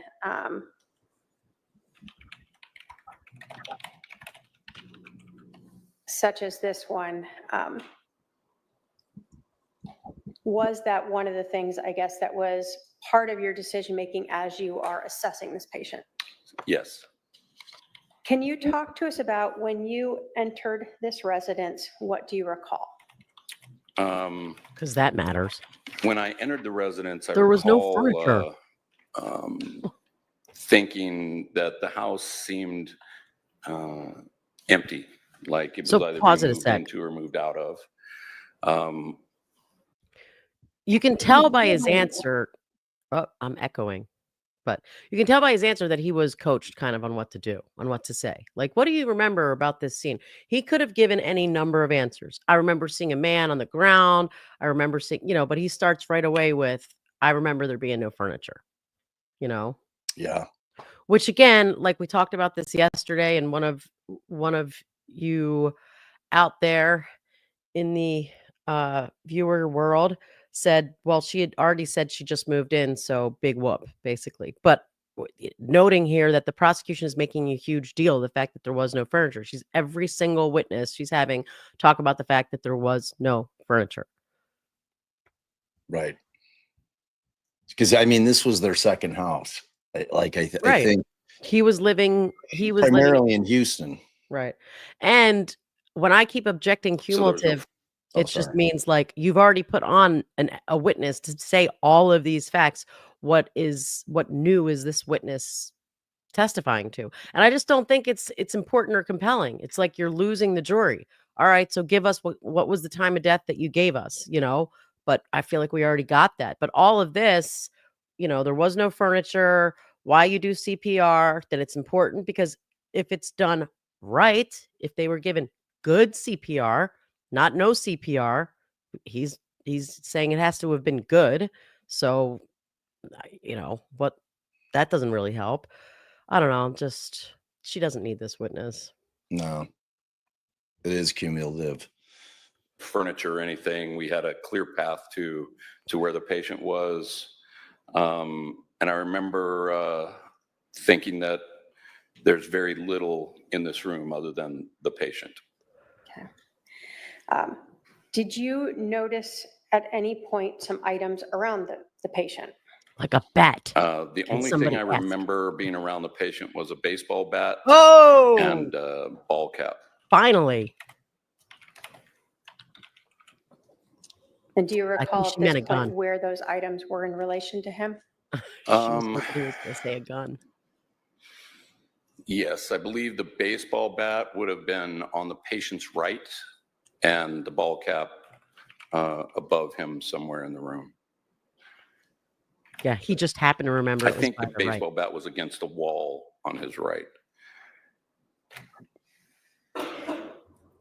Do you recall ever seeing a bullet near the victim? Once we started assessing, I did see a bullet, a spent round on the floor. So that's sort of a little bit into you're in Yes, the ma'am. scene. Yes. Wasn't something you initially recognized? No. While you're in there, was there any officers in the room with you or inside the house? There was at least one officer still clearing the house, I believe, or at least going through the house. I only recall for sure one officer being interior.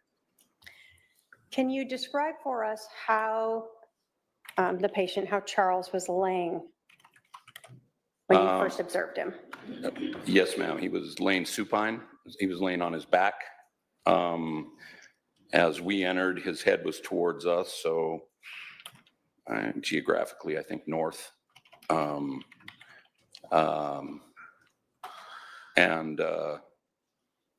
So that's how he was laying supine. Do you recall anything about his arms or hands where they were? I don't. To his sides, I don't recall, honestly.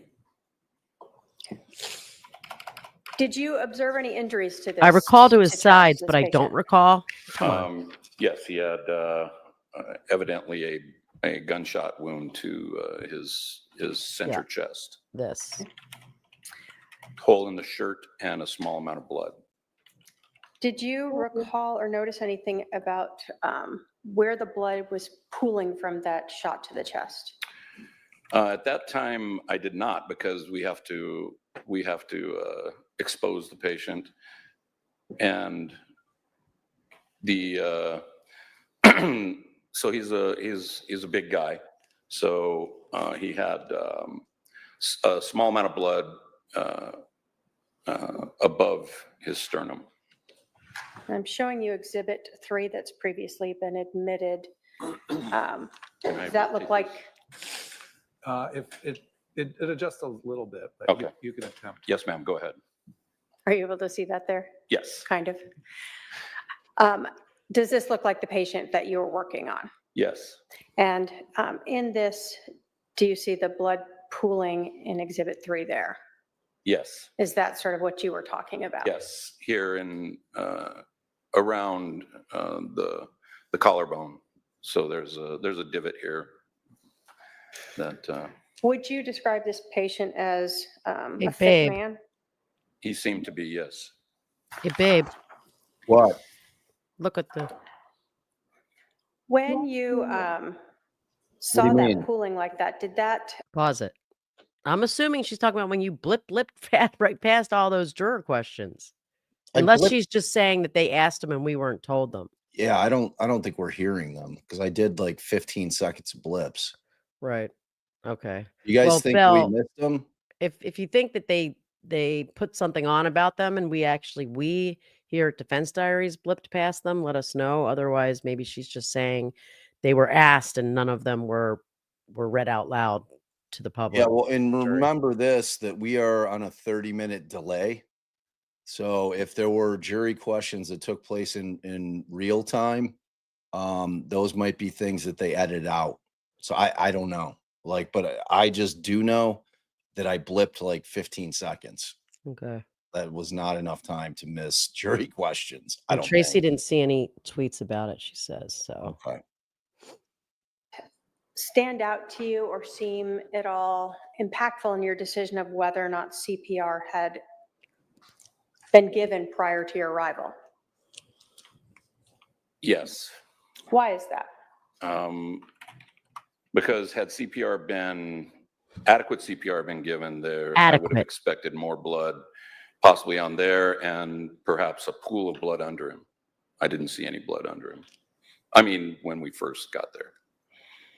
So when you guys first arrived, let's go back to sort of describing you didn't look the under him. scene. You said that you didn't notice any blood pooling under him. I did not. And is that something that you guys are cognizant of since you're going to have to get down and around him? Yes, but we're more cognizant of it because it would indicate an exit wound. And obviously, the more blood there is, the more the heart was beating or CPR was being done. Okay. So both the lack of spreading on him is one indication that kind of made you question if CPR had been given? Objection ma'am. And the leading. lack of pooling of blood underneath him was another sort of Objection flag to leading. you, maybe CPR had not been given. And no one was doing CPR when we got there. All right. So I pulled up Gigi's Twitter. So she said that the jurors asked, looks like 4 questions. And this tweet came 17 minutes ago. Any attempts to give meds like ephedrine? No, it's not indicated for trauma. Was ACLS protocol followed? Yes. ACLS? Yeah, that's all she has. If somebody in the chat knows what that stands for. I'm sure it's something life-saving. Yes, that was followed. Was there a physician patched in? No, it's not required. Part of our ability and training. And Advanced finally- life support. Melinderp said, oh, I hit the wrong one. That was Rachel, but I was also doing. yeah, Melin- Cracker said it too. And then finally, are fire department personnel allowed to call a person's death? And yes, time of death is different. So those were the 4 questions. So to me, those questions indicate they're like paying attention and they want to ask questions. It's just shows you how much off topic both the prosecution and the defense were to warrant those questions that really don't move the needle towards whether or not Alex was giving CPR. I don't even know if they have realized the significance of that at this point, because there's so many, like you mentioned earlier, they're asking so many other questions that don't really have any, relevance, that they're losing the jury. Yeah. Excuse me. Would have been the primary indicator to me. And I say that because if CPR were in progress by PD, if there were an officer there doing CPR, then they would have continued to do CPR until we relieved them.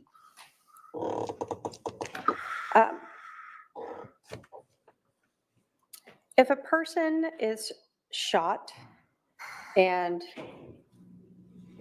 deceased, and you start giving them compressions, can you still push blood out of those wounds? Objection Yes, calls ma'am. for speculation.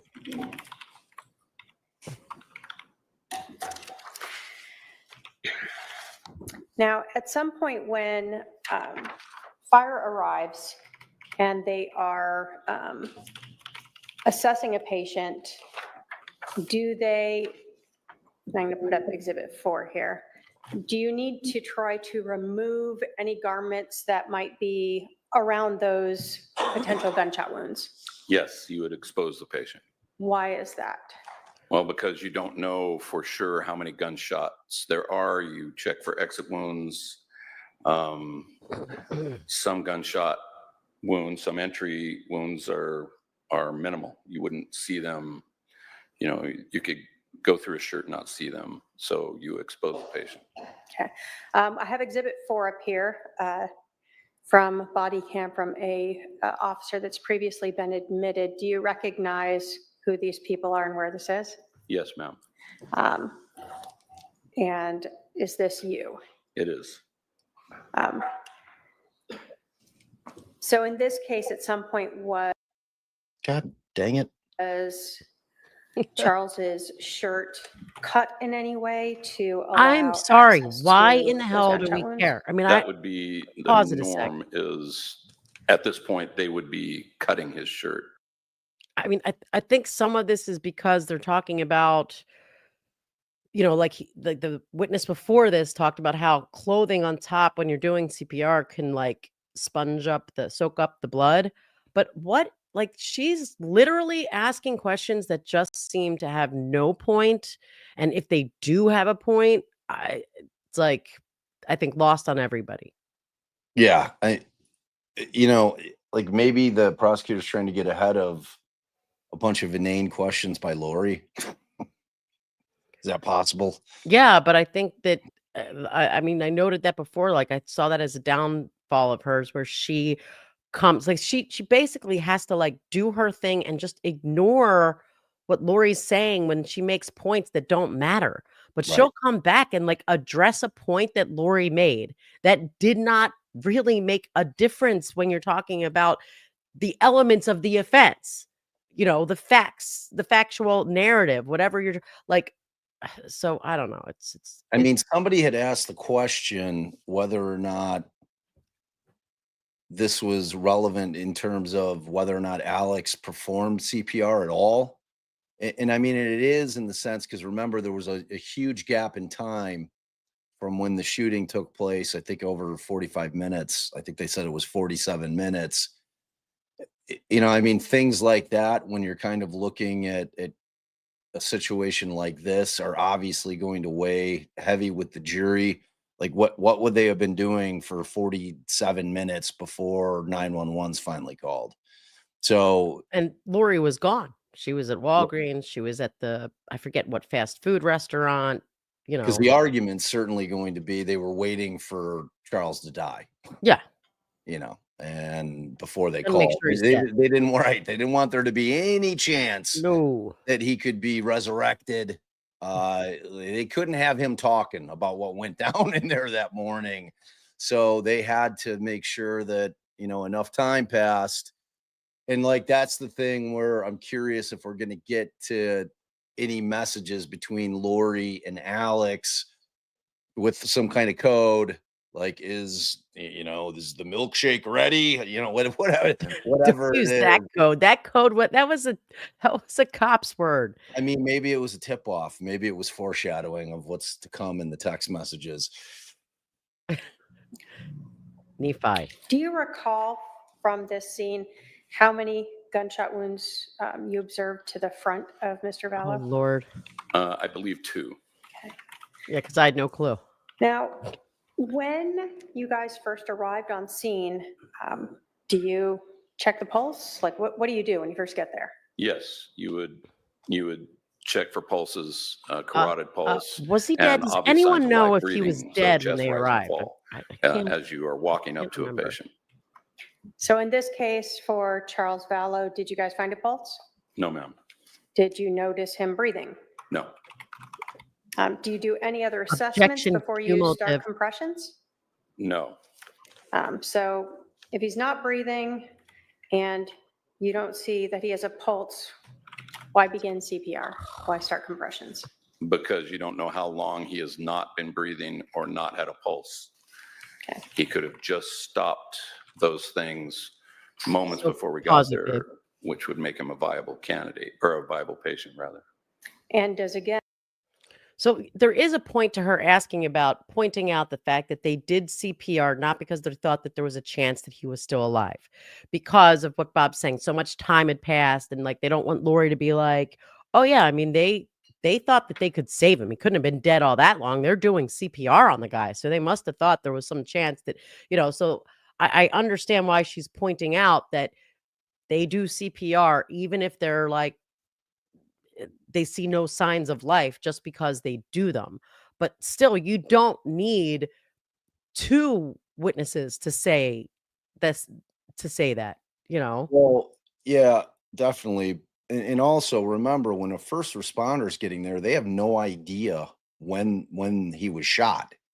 They would just be assuming, I assume, that Right. it was timely, that the call came in right after the shots were fired and Charles was hit and on the ground. So, I mean, they're going to come in and do what they do.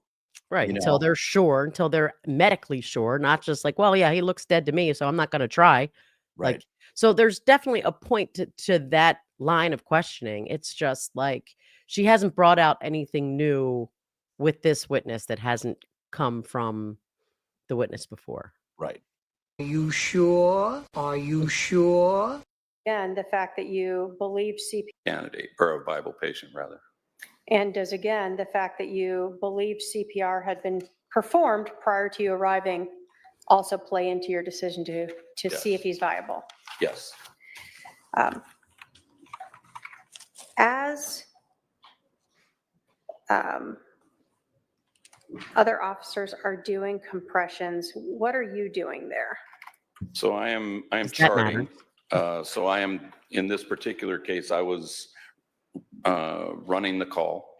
So I'm going down a checklist, gathering information, listening to what they're telling me, and having them, I'm directing them throughout the call. Okay.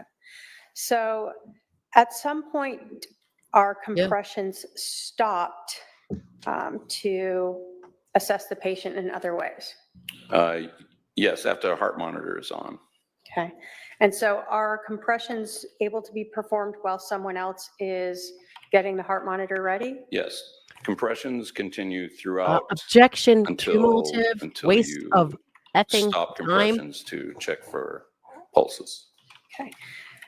Do you ever want to check a patient who you see has gunshot wounds, such as Mr. Vallow here, to see if there's exit wounds? Yes, ma'am, immediately.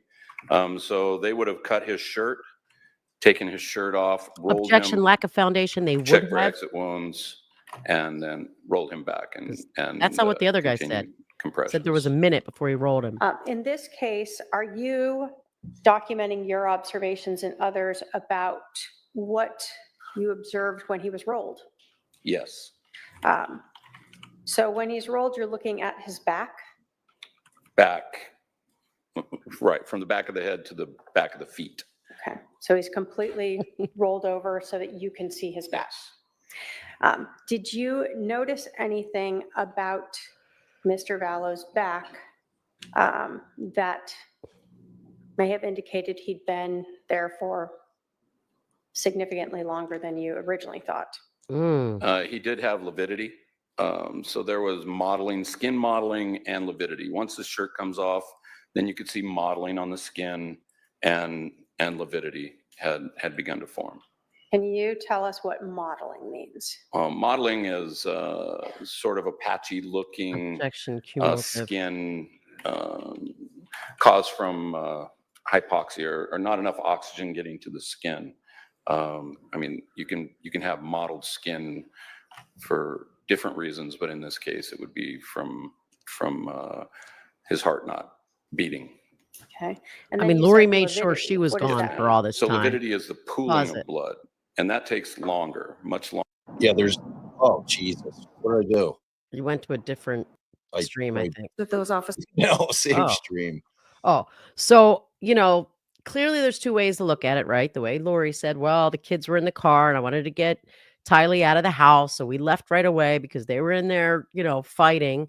But also, how convenient is it that she's gone the entire time from the shooting until the 911's called and all the with people the are heart on monitor scene?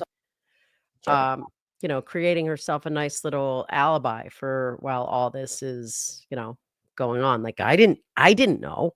I would have called 911 right away. Right, I mean, that's the thing. I mean, there's no way that he was in lividity like after 47 minutes. That's not happening.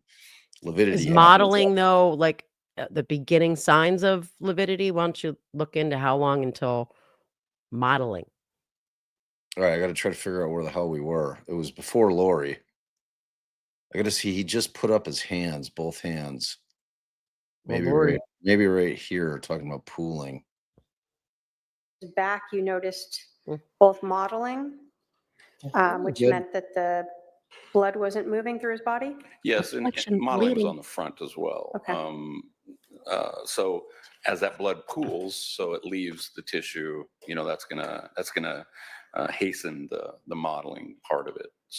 So you noticed that when the shirt was then cut and Yes. he was exposed, Yes. as well as when he was rolled. Yes, And then you I'll also ask noticed on the interwebs. back the lividity of the blood pooling there. yes.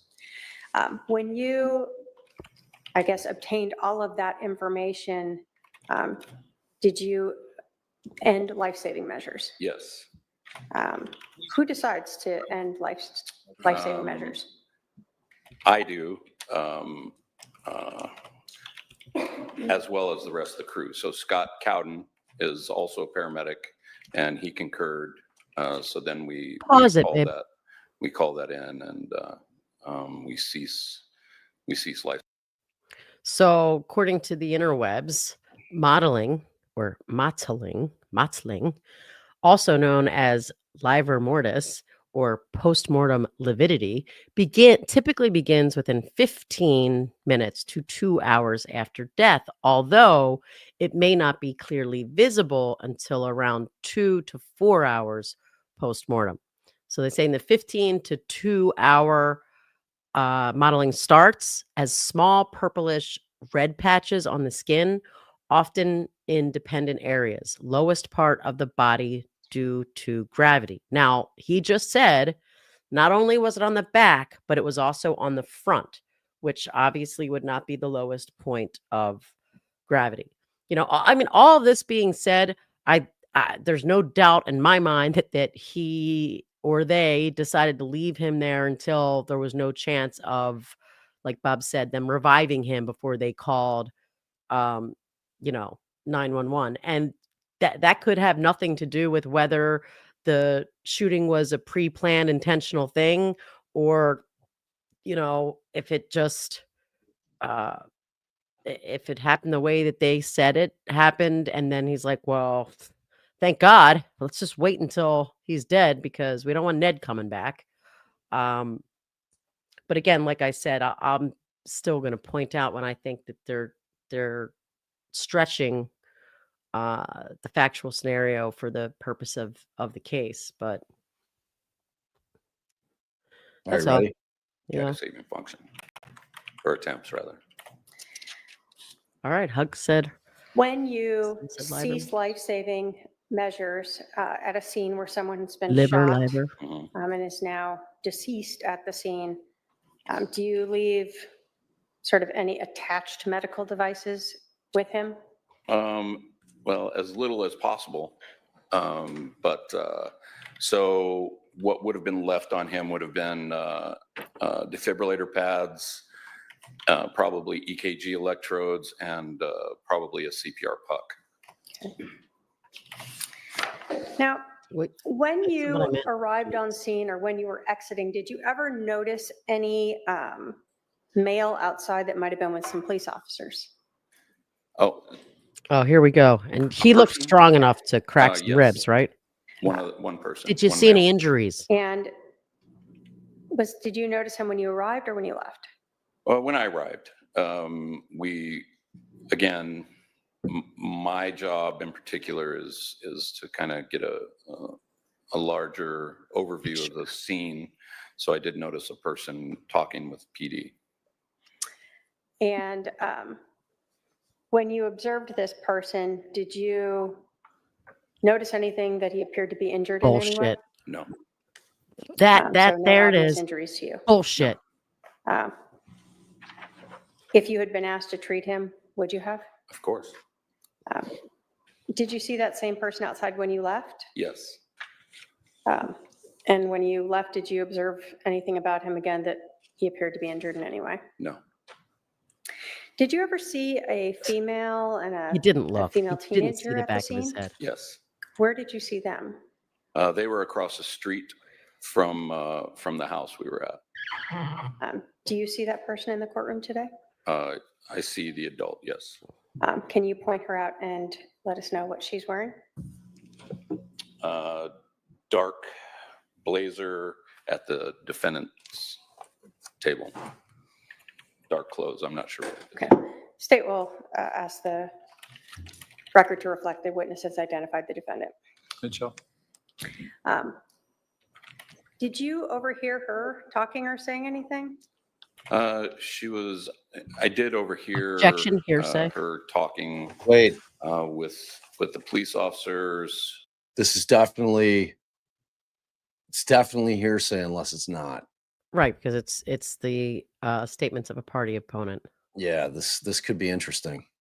Or someone said something about Someone said something? not getting invited to a pool party because of the commotion at the house or something. Objection, Lori. Objection. Did you have any formal interaction with her? No. Unbelievable. Pool party. They When got you- it. I mean, I could completely see Lori being upset she didn't get invited at the pool party. No, I think there was something to say that Lori held a pool party or somebody. No. They're talking about Lori. When Lori and Tylee are standing there, he overheard Lori saying that, "Oh, we didn't get invited to the pool party because of all the commotion over here." You sort of completed and left this scene. That's not a statement of party opponent.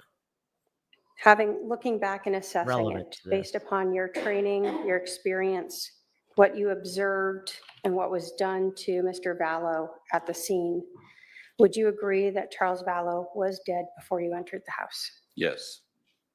Based upon your training, your experience, what you observed and what was done to Mr. Vallow, would you agree that it was highly unlikely that anyone had performed CPR on Charles Vallow prior to fire arriving? Yes. I have no other questions, Your Honor. All right, Cross.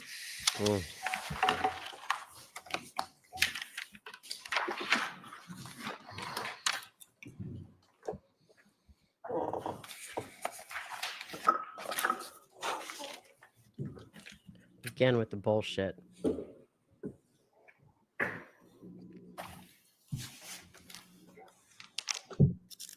Captain Keller.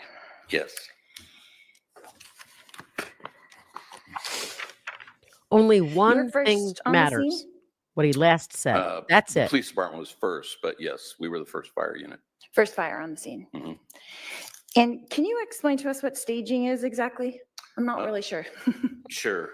Staging, when there's some violent incident, the fire department, the firefighters don't have protective equipment for that sort of a scene. So we will go to a place where close to whatever the dispatched address is, that we would be a place of safety, but close, so that as soon as the scene is made safe by the police department, then we would enter into the scene. So that would be like a couple houses away, or? Could be a couple Really? houses, could be behind cover. In this case, it was gunshot was the call. So you want to make sure that you are a little ways away, Okay. But in case there was more gunshots. Right. So you parked somewhere on the street, but a couple houses down from the house. Is that correct? Yes. Okay. And Objection. then part of that, stupidity. you stay there until you get the all clear? Yes, until the police department says that it's safe to enter the scene. Okay. And you were wearing body cam. Wait, she's allowed to lead. She's on cross. I didn't say leading. I said stupidity. Oh, Because it's like, why do we give a shit where these guys? They both did it. Where you parked, like day? objection. we don't wear body Stupidity. Oh, you don't wear body cam.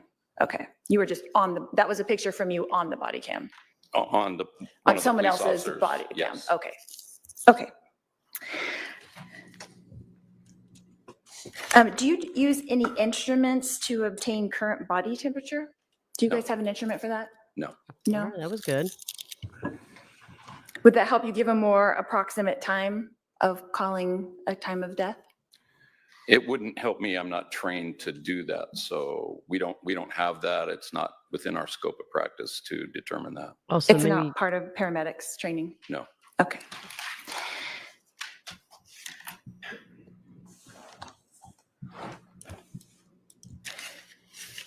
You explained the modeling being patchy looking skin Yes. because of no oxygen to the skin. Is that correct? Decreased, yes. And so will that continue to increase? I don't really understand. Would you say modeling is complete or in progress? How does that work? I would say in progress. As less and less tissue had oxygen, I would say it continues to model. So would you say it was in early progress or late progress? How would you estimate that? I could not say early or late, So just please modeling. establish that it can start in 15 The minutes. modeling was present Yes, yes. at that point. So how long would it take for modeling to become present? That's kind of my question. I don't know how long. So it Would could be take like Different for different people. I 15 suppose. minutes. 10 minutes. so Say it it. could be a minute, No. 5 minutes? Yeah, he's already indicated. Hold on. Yes, it's now. Rephrase the question. I'll allow it, but make sure you let him answer before you ask your next question. Okay. So it could be just a few minutes, possibly? Possibly. I don't know. Okay. And then lividity, you explained as a pooling of blood. The blood leaves the tissues and goes to the bottom. Is that correct? Yes, Okay. And you saw that as well? yes. And in your estimation, would that have happened soon? That's not a good question. And that happened within 10 minutes. In your Just say it. estimation, that had begun? Yes. And was it advancing how far? He had lividity on the back of his torso, So does lividity, backs of his arms. start immediately after the heart stops? Is that what you were saying? I suppose it does. Okay. There you go. No further And if questions. you were on any kind of medication, would that affect that as well? I couldn't say. And the heat. Ask about that one. I forget whose comment that was. You're muted. I think the question is, does it become visible though? Yeah, Like, I but that mean, his answer right there was for her purposes, right, Well, well, maybe the prosecution will circle back, but right. he can't have it both ways. I don't know, and now I know. So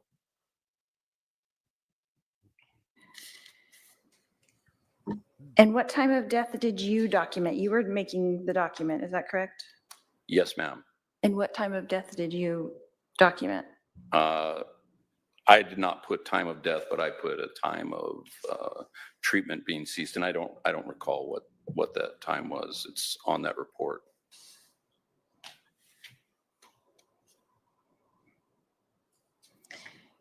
And you had stated that you were listening to dispatch on the radio, is that correct? Yes. So were you listening to the actual 911 operator speaking? No, whoever is calling, if you call on the phone to a 911 operator, they would give that information to a dispatcher who would then dispatch a call with the pertinent information. Okay, so you were getting kind of updates as it went along? No, you get the initial call, and then if it were pertinent for us, like the scene is secure, PD says the scene is secure, go in, then we would get that. PD would call dispatch, Babe. and dispatch would then call us. babe, Okay, so were you A aware motion at on the all floor? that, I was just saying, look at the chat. There's a motion on the floor. Motion on the floor. Which Somebody I agree. was just emailing me that they've been put in timeout, so I'm trying to figure out what their. I know that Mandy said there was That was somehow yesterday. right. Maybe that's happening again. Yeah, she's like, she just emailed. She's like, "Oh, I've been put on timeout." And she's wondering if she can get back in the room with the fam. So I'm asking. What was the motion on the floor, babe? That we start late so that we can either speed people up or have extra blips. Oh, you want me to blip? No. Like that we start the stream late so that we can watch like the beginning people's testimony either in like At a 1.2 faster speed? right, or have extra blips or Motion granted. Motion granted. I'll allow it. I'll allow it. they had asked him to come outside? I think we've got No. enough time where Okay, I could kick this guy up. you just saw that he was outside, but you didn't know that the 911 operator had told him to come outside, is that correct? I did not know who he was or how he was involved in it when Okay. we arrived. and you didn't look at the back of his head to see if he had any injuries. You So didn't on look. those dispatch updates, it wasn't saying like shooter is in-house or shooter is outside or anything like that? Okay, that wouldn't be, Not to us. That's what I'm That saying. might be to the police department, but that's not something we would hear. okay.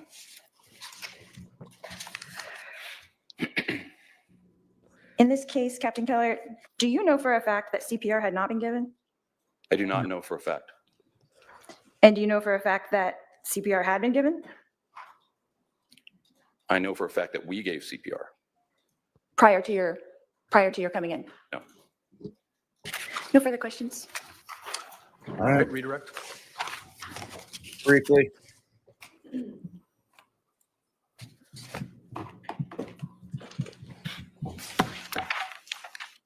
Which do you see first, modeling or lividity? When the heart stops and the blood is no longer pumping. Modeling. Okay. I would expect to see modeling first. And you told us, I think on direct, that lividity is something that you see much later. Objection. Yes. I would expect that, yes. Much later. What? Foundation misstates the evidence. Have Objection. you treated patients before within a few minutes of their heart stopping? Yes. Do you see lividity in those people? No. Do you see modeling in those people? No.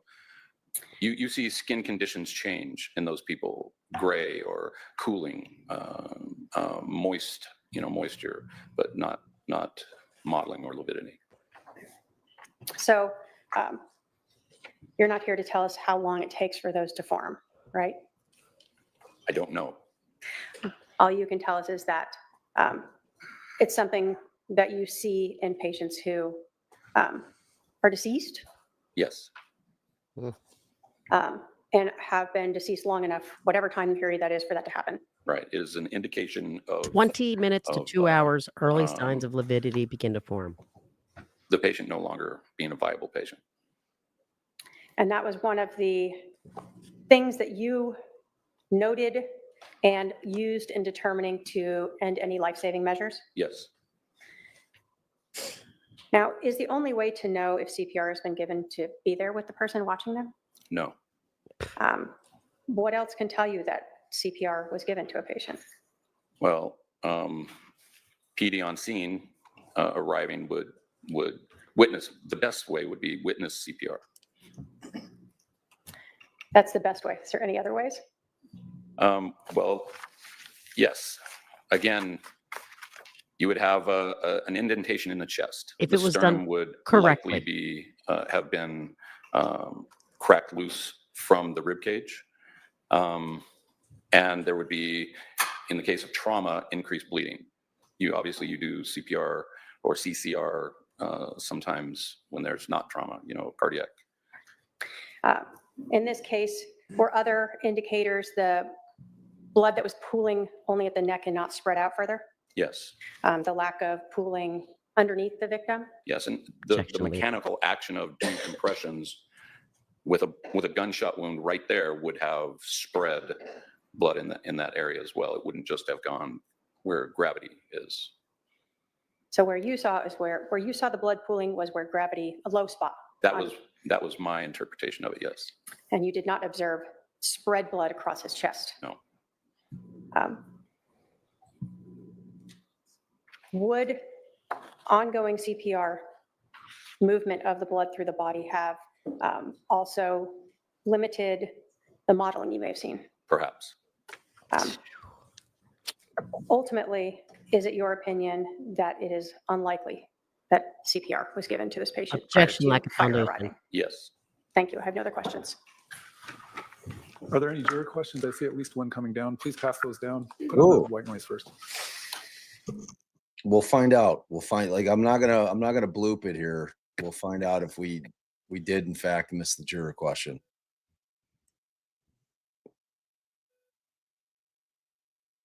Okay, they're reading through it. Colonel Sanders is thirsty. You can crank it up to 2 times speed. Oh yeah, it's true. Good idea, babe. Okay. Okay, Jim. 2 times speed. If we do 2 times on Lori, she's gonna sound like an absolute cartoon. No, we'll never do that, right?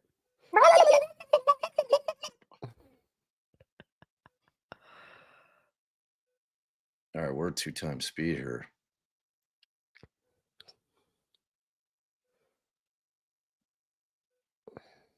Yeah, exactly, Mandy. Maybe I won't have extra shots of espresso if we have coffee before the stream. I'm like really wanting to bounce, jiggling around. I bounced a little bit, a couple minutes. I'm pretty good about not bouncing, but when my butt starts to hurt, I bounce a little. I think my my ball needs a re-up on air. It's getting a little squishy. Oh, you think that was more of a turkey? No, my turkey is spot on. Yeah, that's my turkey. Oh, Lord. Do good. Old balls. Wow, this is a long side. We're sure that the volume's on, right? Yeah, I'm at 2 times speed. times We're Volume's sorry, definitely all on. circuits are busy. Please try again Oh, later. I boy. can't tell. Is he just moving his mouth? I guess because he's sped up. When he moves his mouth, it looks like he's talking.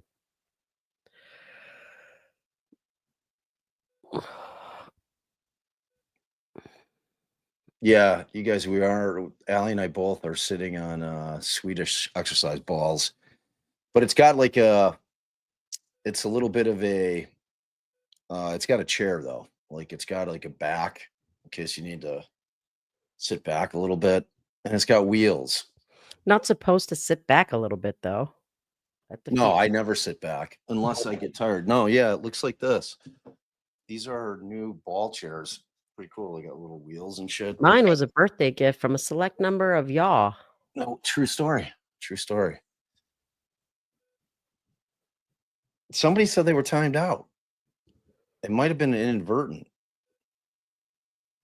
Well, wasn't her name in her email? You could have, Yeah, you but know, I don't know that that's her YouTube but you name. could well, I don't know. Can't Mandy see who's timed out? Just untime everybody. Strike 3. You're out. All right, we have some juror questions for you. Okay. Was there any attempt to gain venous access to administer medications to aid the heart and functioning, i.e. All right, ephedrine? down to We did. We 125. did. In fact, All right, Rewind. I We did. didn't. This is a different witness and different questions. Honey, all right. what we have I'm some juror- saying is that the first time there were, unless these are the juror questions, we're that far behind. All right, so put it down to 1 while the judge is reading these, and then go back a sec. Okay. Well, this is the very beginning of when he's reading. juror questions for you. Okay, perfect. Was there any attempt to gain venous access to administer medications to aid the heart and functioning, i.e. if Yeah, we definitely have some jurors with some medical knowledge on the jury. Right, and they're just trying to strut their knowledge right now because Yeah, I'm going to use the term Venus. If no, why not?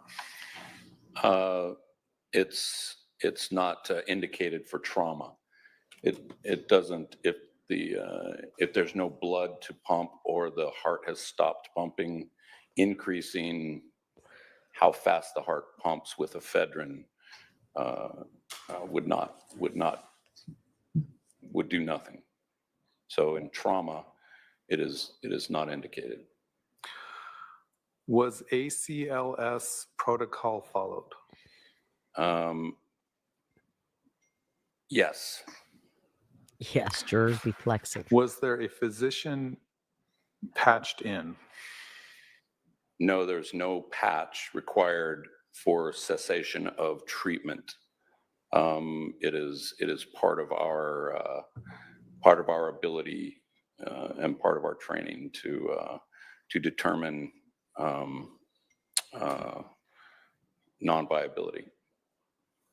Are fire department personnel allowed to call a patient's death? Yes. However, time of death is a different thing if that's what you're asking. In other words, we are allowed to stop attempting to do life-saving treatment if it's merely a recovery. So does that answer? Well, what I'm going to do is I'm going to have if the defense, first of all, let me check. Are there any other juror questions for this witness? I don't see any. The defense can follow up based on those questions if you want. No questions, Your Honor. All right, how about the state? Just a couple. Sir, when would you use ephedrine? Well, if you had Signs of life. just asystole, but it was a cardiac-based code. If the heart had stopped due to some disease state, electric shock, for instance, you would use epi. Are you saying epinephrine Yeah, is what yeah. you're saying, right? If so, when you're looking at whether or not to push drugs to try to get the heart to restart, you're looking at the type of trauma that caused the heart to stop. And how long it's been since the heart stopped. So in a place where you said there is trauma, meaning like a gunshot wound? Like a hole in the vessel, yes. So that is treated differently than if someone has a heart attack and Yes, yes. you were asked about. These are all algorithms, protocols that are given for us to operate on scenes under medical control to whoever asked about the patch. I think so. What is then the ACLS protocol? Advanced cardiac life support. And it's just, again, it's a flow chart. Are there obvious signs of death? Yes. Stop CPR. So here, you followed that protocol and stopped CPR. Yes, ma'am. CCR technically, but yes. No, You were Patty, asked about because they're not. contacting a physician a patch or something for a cessation of treatment. Right. Are there times where you do patch in with a physician? Sure. You would patch en route, not for a code.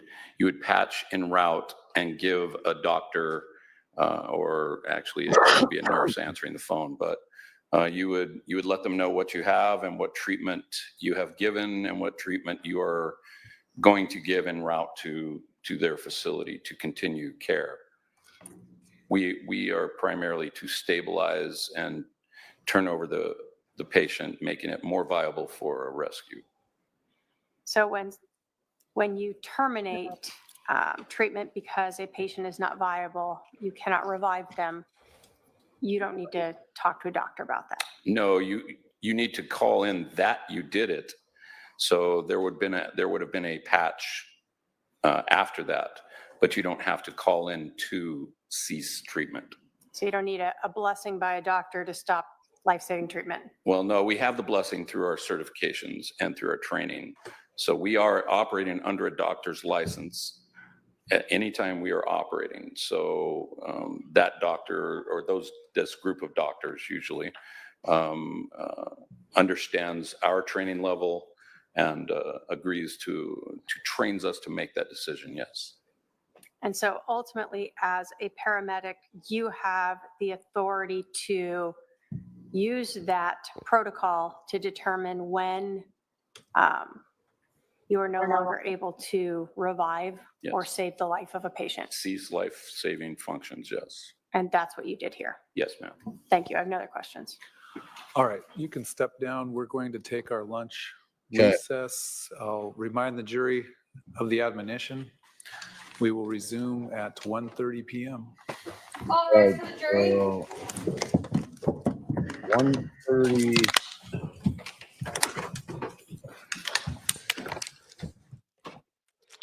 What? All right, so 1:30 p.m. is 3:30 for Right, us. 15 plus, minutes.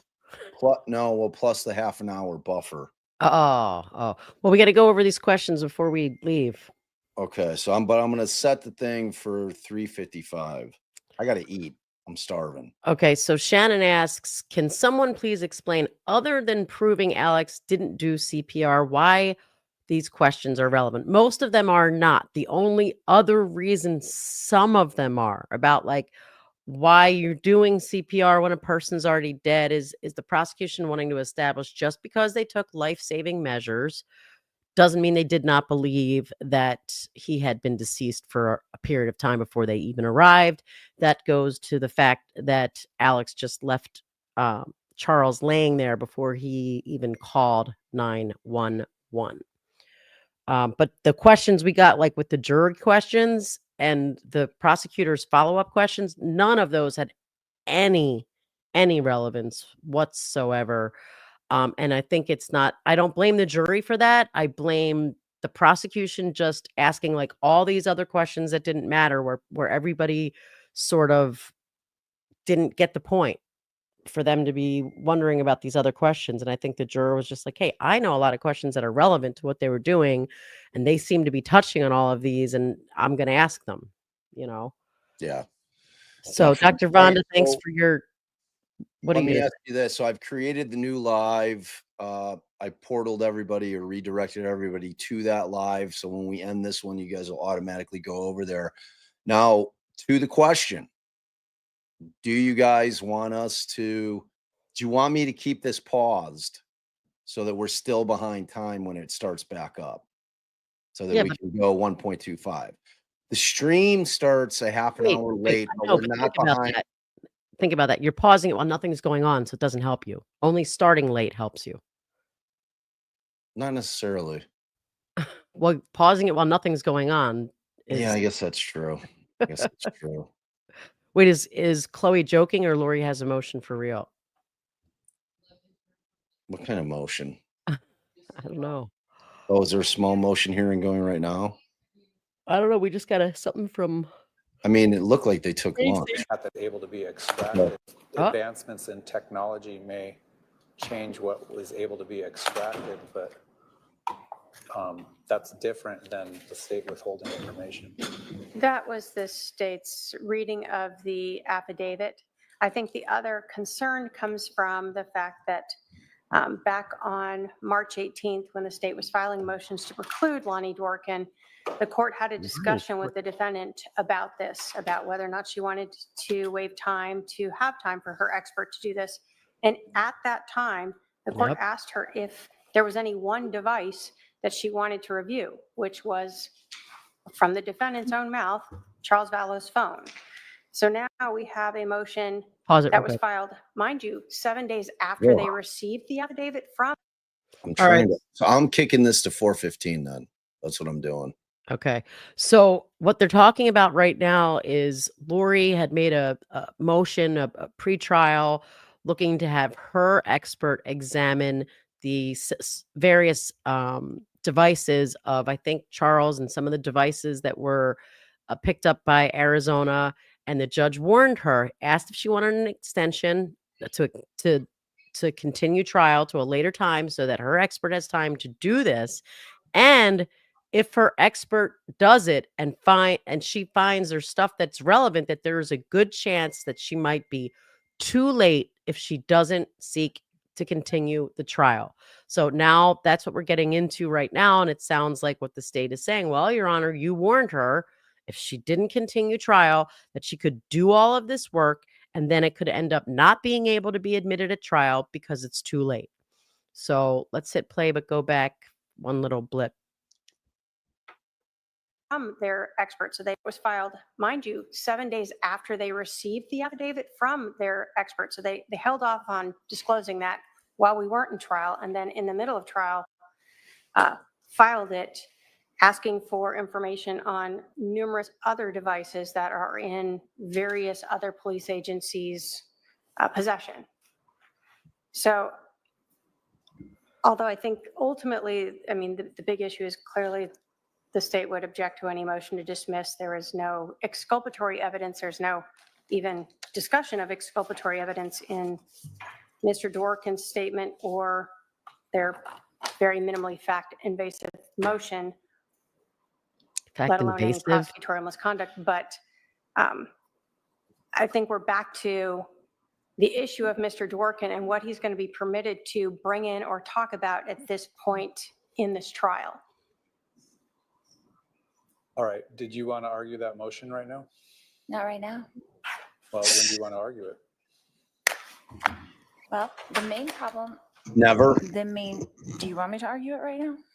I'm not asking you to, but I indicated when I read your motion that it does appear not to be any discovery violation, but that the state turned over the evidence that it had at the time, and advances in that software that maybe make more information available upon an extraction than was available when they did the extraction isn't a discovery violation. I'm looking at this as more of a new evidence discovery request for additional information, which at this point in the game, I'll allow you to do your discovery requests, but I don't know that any information that's discovered between now and the end of trial would be coming in because it's so late. In reading that affidavit, I would agree with you that that was my initial thought as well.